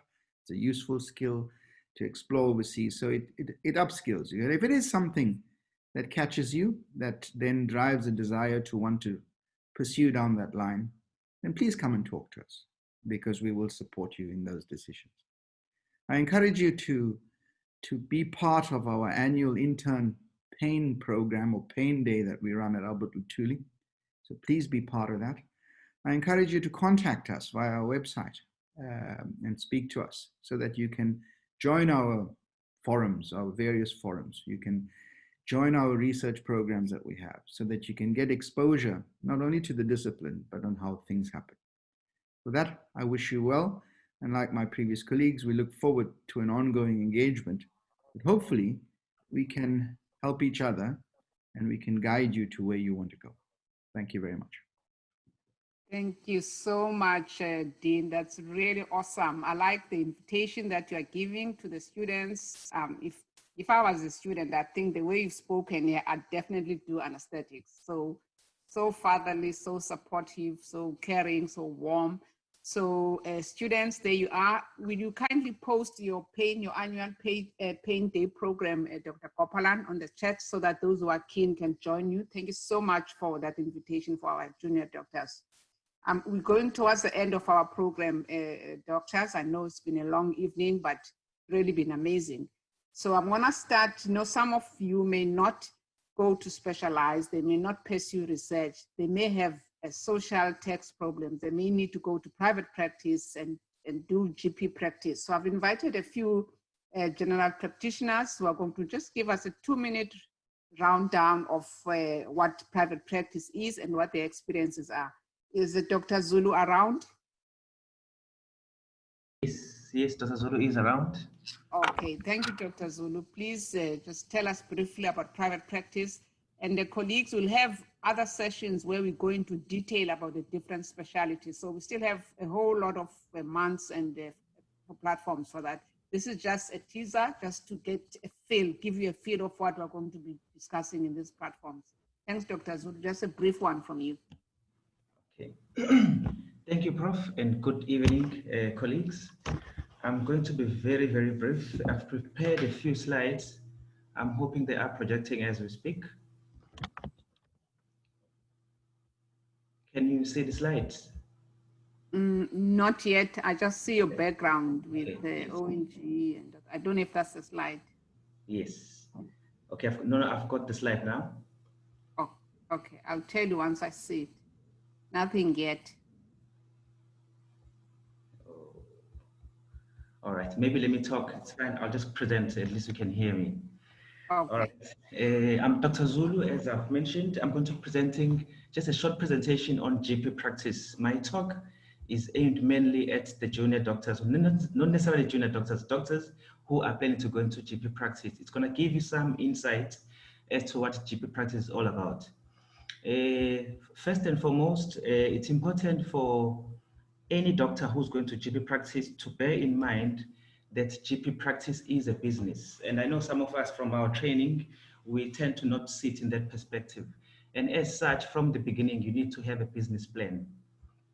And on that business plan, you need to obviously consider how you're going to get funding to start your business. Some people, they'll start with their own private funding if they've saved enough to start the business, and others will obviously go to a financial institution like Investec. Craig, I'm sure he'll attest to this one, to obtain funding to start their business. Also, you need to consider the location where you're going to be starting your practice, because you don't want to be duplicating services. For example, say you want to start a practice in Durban. There's so many GP practices in the Durban area. So you need to plan so that you don't plan and then don't make it as you go along, that there is room or there's space for for additional GP practices in that area. And also it's important to try and be as unique as you can be in the type of practice that you're providing. Some people will choose things like women's health, maybe they specialize in that, or men's health, or adolescent services, just to be a little bit different from the normal minor element that GPs treat. And also, you need to consider that you are a doctor being trained in medicine. When you go into practice, starting your business, you need to have human resource. And obviously, some of us are not trained as to how then do you go in terms of employing people. You're going to need your reception staff, you're going to need staff at the back, and you need to align yourself, obviously, with requirements from HR point of view. Things like your basic conditions of employment, you need to be aware of that. You need to align your practice with the guidelines from, you need to align your practice with a legislature, things like your UIF, your code, which is Computation for Occupational Injuries and Diseases, so that at least your practice is functioning as a business and it's in line with the requirements and the laws which govern human resource. You need to think of finances to your practice. Remember that for your business, the income is going to be obviously your sales, and your sales is obviously your patient that you see.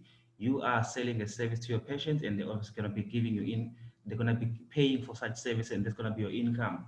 And also you need to consider obviously record keeping for SARS in particular, that you need to make sure that your record keeping is adequate and up to date, such that when the time for submissions to SARS, you're not in trouble in terms of correct submission with the documentation that comes along with that.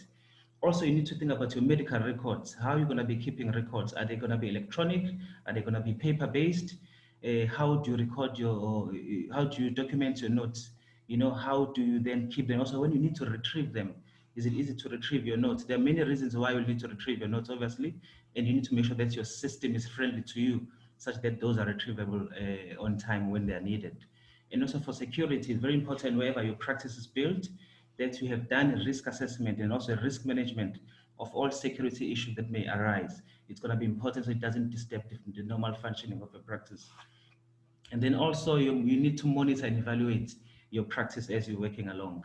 So now when you've done your planning properly, my list is not exhaustive, obviously, but these are some of the things that you need to look into before you start your practice. And you will see that if you didn't plan properly at this stage, these very same issues are going to come back and be giving problems as you're going forth.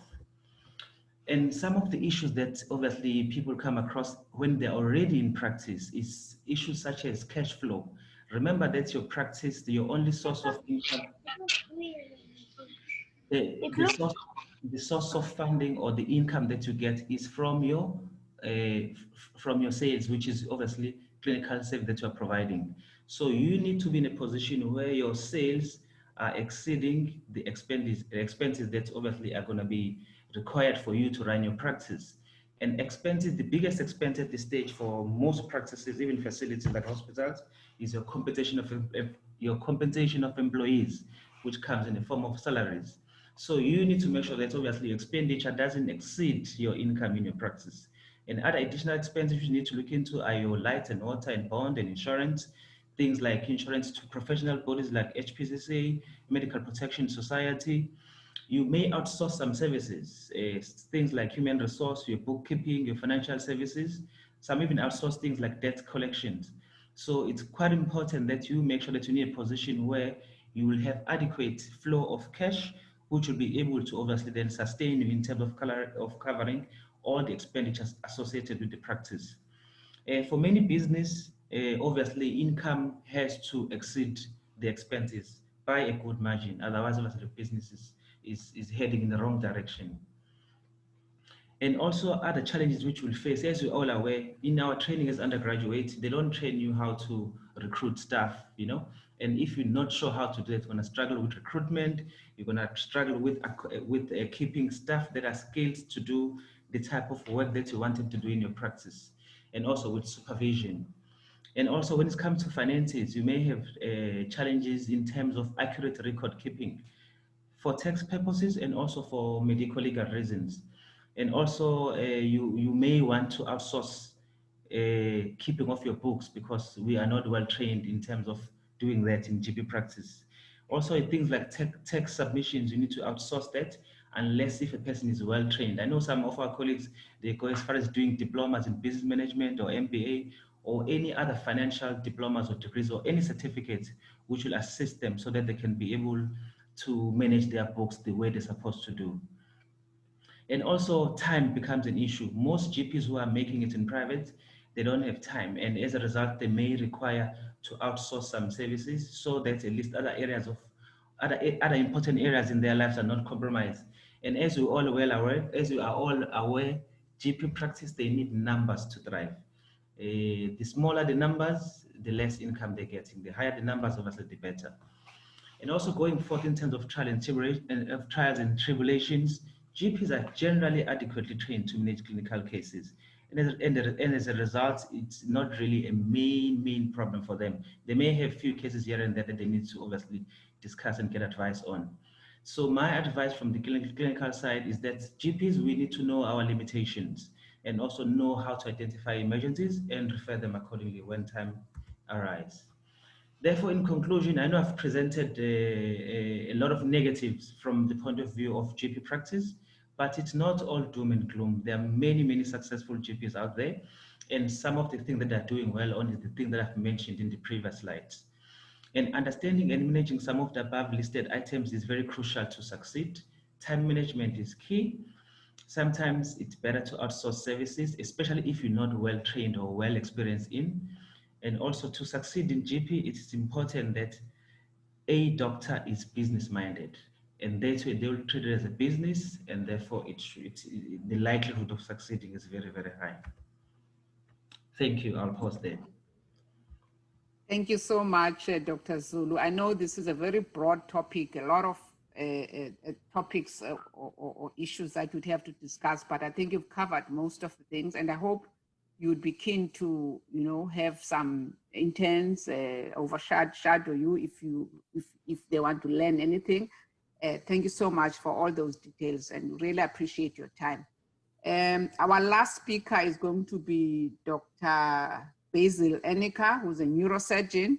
I had also requested Dr. Nikki Nadesan as a GP, but we don't have time. I think we'll call more of them the next time when we can, really delve on each topic in detail.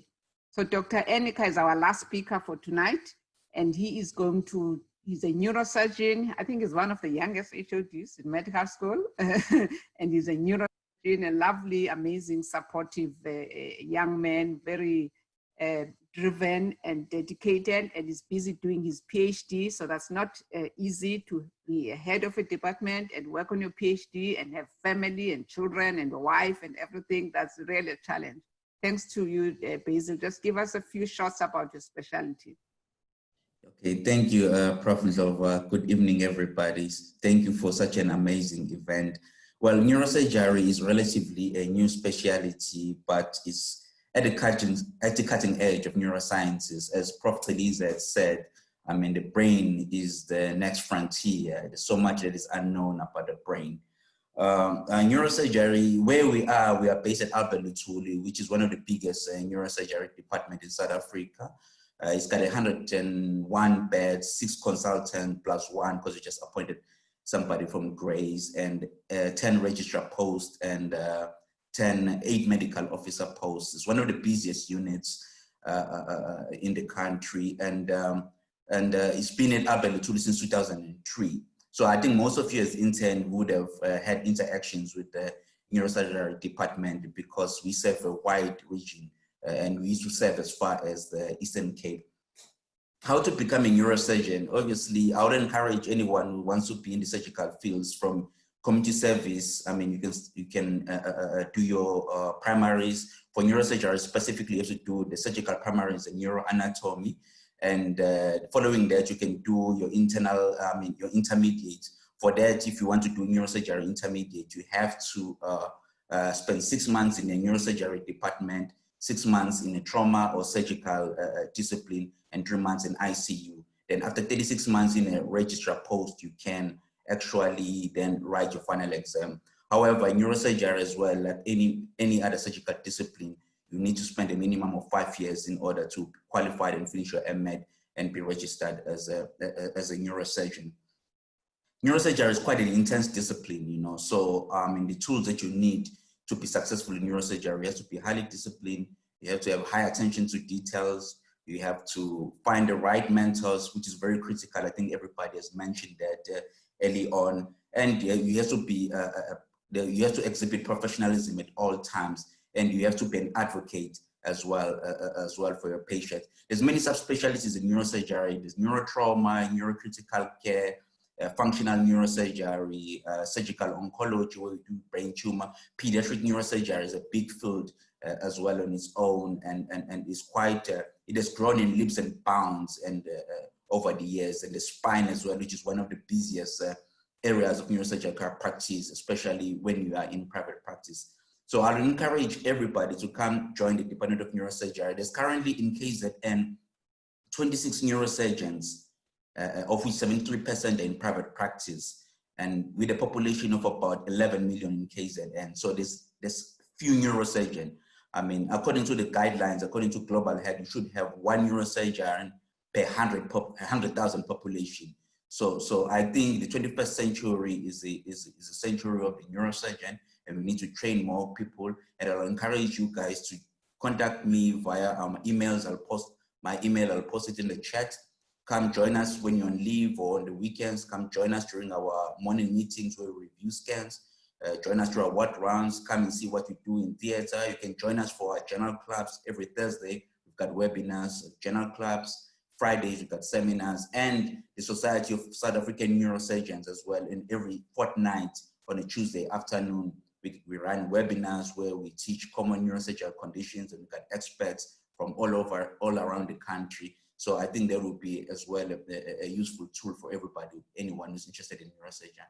So I think I'll stop right there, and thank you, Prof. Zola, and thank you everybody for such a wonderful experience. All the best to all the interns and the community services doctors. Thank you. And thank you to Investec as well. Thank you, Prof. Lofa. Thank you so much, Dr. Enika. That's awesome. So you've had colleagues, I know we still have about 136 people here. It just shows that the young junior doctors are so keen on this program. So Dr. Basil has actually invited you if you're interested in neurosurgery or you're not sure and you think you like it. Of course, the next time we'll have all the specialties. We'll probably have different rooms where we can invite different interested groups and they can talk to each group about their specialties. So I'm gonna now, or there's Enika's email address if you need to contact him. I'm gonna now, Basil was our last speaker. I'm just gonna now give over to Dr. Sungaram to give a vote of thanks, and then thank you everyone. And thank you so much for attending. Over to you, Vina.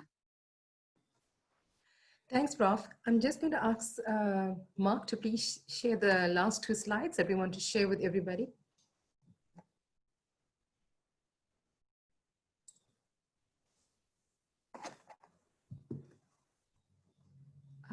Sorry. Sorry, Mark, it's the next one. Great, thank you. I just want to start first by acknowledging the Intern Mentorship Committee that we have formed. Here is all of the details of the committee members. This also appears on the webpage. I'll give you details about that in a moment, but we're very, very happy to have on board the Department of Health. So a special thank you to Dr. Ang and Release for joining us, and Dr. Larissa.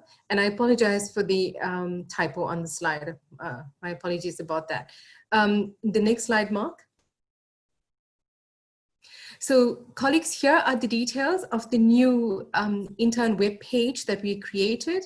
Please take it's basically you go into the university website, choose School of Clinical Medicine and choose the community page, and then thereafter you'll be able to click and get into the UKZN intern web page.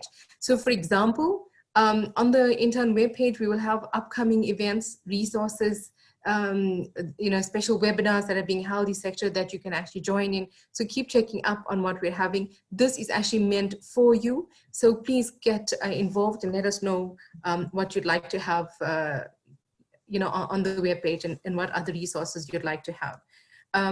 In light of the time constraints, let me also then thank Investec for being our partner and for hosting, helping us to host the event and for supporting us. I'm very grateful for all the HODs who have made time and are still around, albeit us going so late into the evening. And to all the organizers at Investec, Simone and Mark, who have been helping us during the course of the evening and prior to this to get things going. And to all the speakers, a really, really, really big thank you for your inspiring presentations. And the fact that we still have 130 participants is because of the fact that you've actually set us in such a great tone for the way forward. So going forward on a monthly basis is when we plan to host webinars on various topics. We will use the list that has been created by the RSVPs for this event, and together with Andreas and all of the others who have contact details of all of you to let you know what's going on. And so we will send out Zoom invites. And I see that we've got really fascinating topics that have come up as suggestions. And so we, as much as we want to say, we are planning to have the next session on career mentorship with Dr. Kimesh Naidu. So and the sessions will be held on the last Wednesday of every month. So for example, that will be on the 30th of September, and we're looking at 6 to 7 p.m. And we promise to be, we promise to keep to time in all the sessions going forward. So thank you so much. Lastly, to all of you for joining us and for being a part of this event. And we hope that everybody will benefit from this, and we look forward to having a collaborative journey that we nourish and grow together with. Thank you very much. Enjoy the rest of your evening. Thanks a lot. Thank you. Thanks, Rina. Lovely one, Larissa. Yep. Yeah, sorry, I must actually just one more. I have forgotten to thank and acknowledge Prof. Glover for her leadership and for doing such an amazing job with all her personal touches for this evening and for driving this program. And I will definitely introduce Prof. Glover with her wonderful CV at our next session. We shall do that. Thank you, Prof. Glover. Okay. Thanks, everybody. Thank you, everyone. Goodbye. Have a nice evening. Thank you.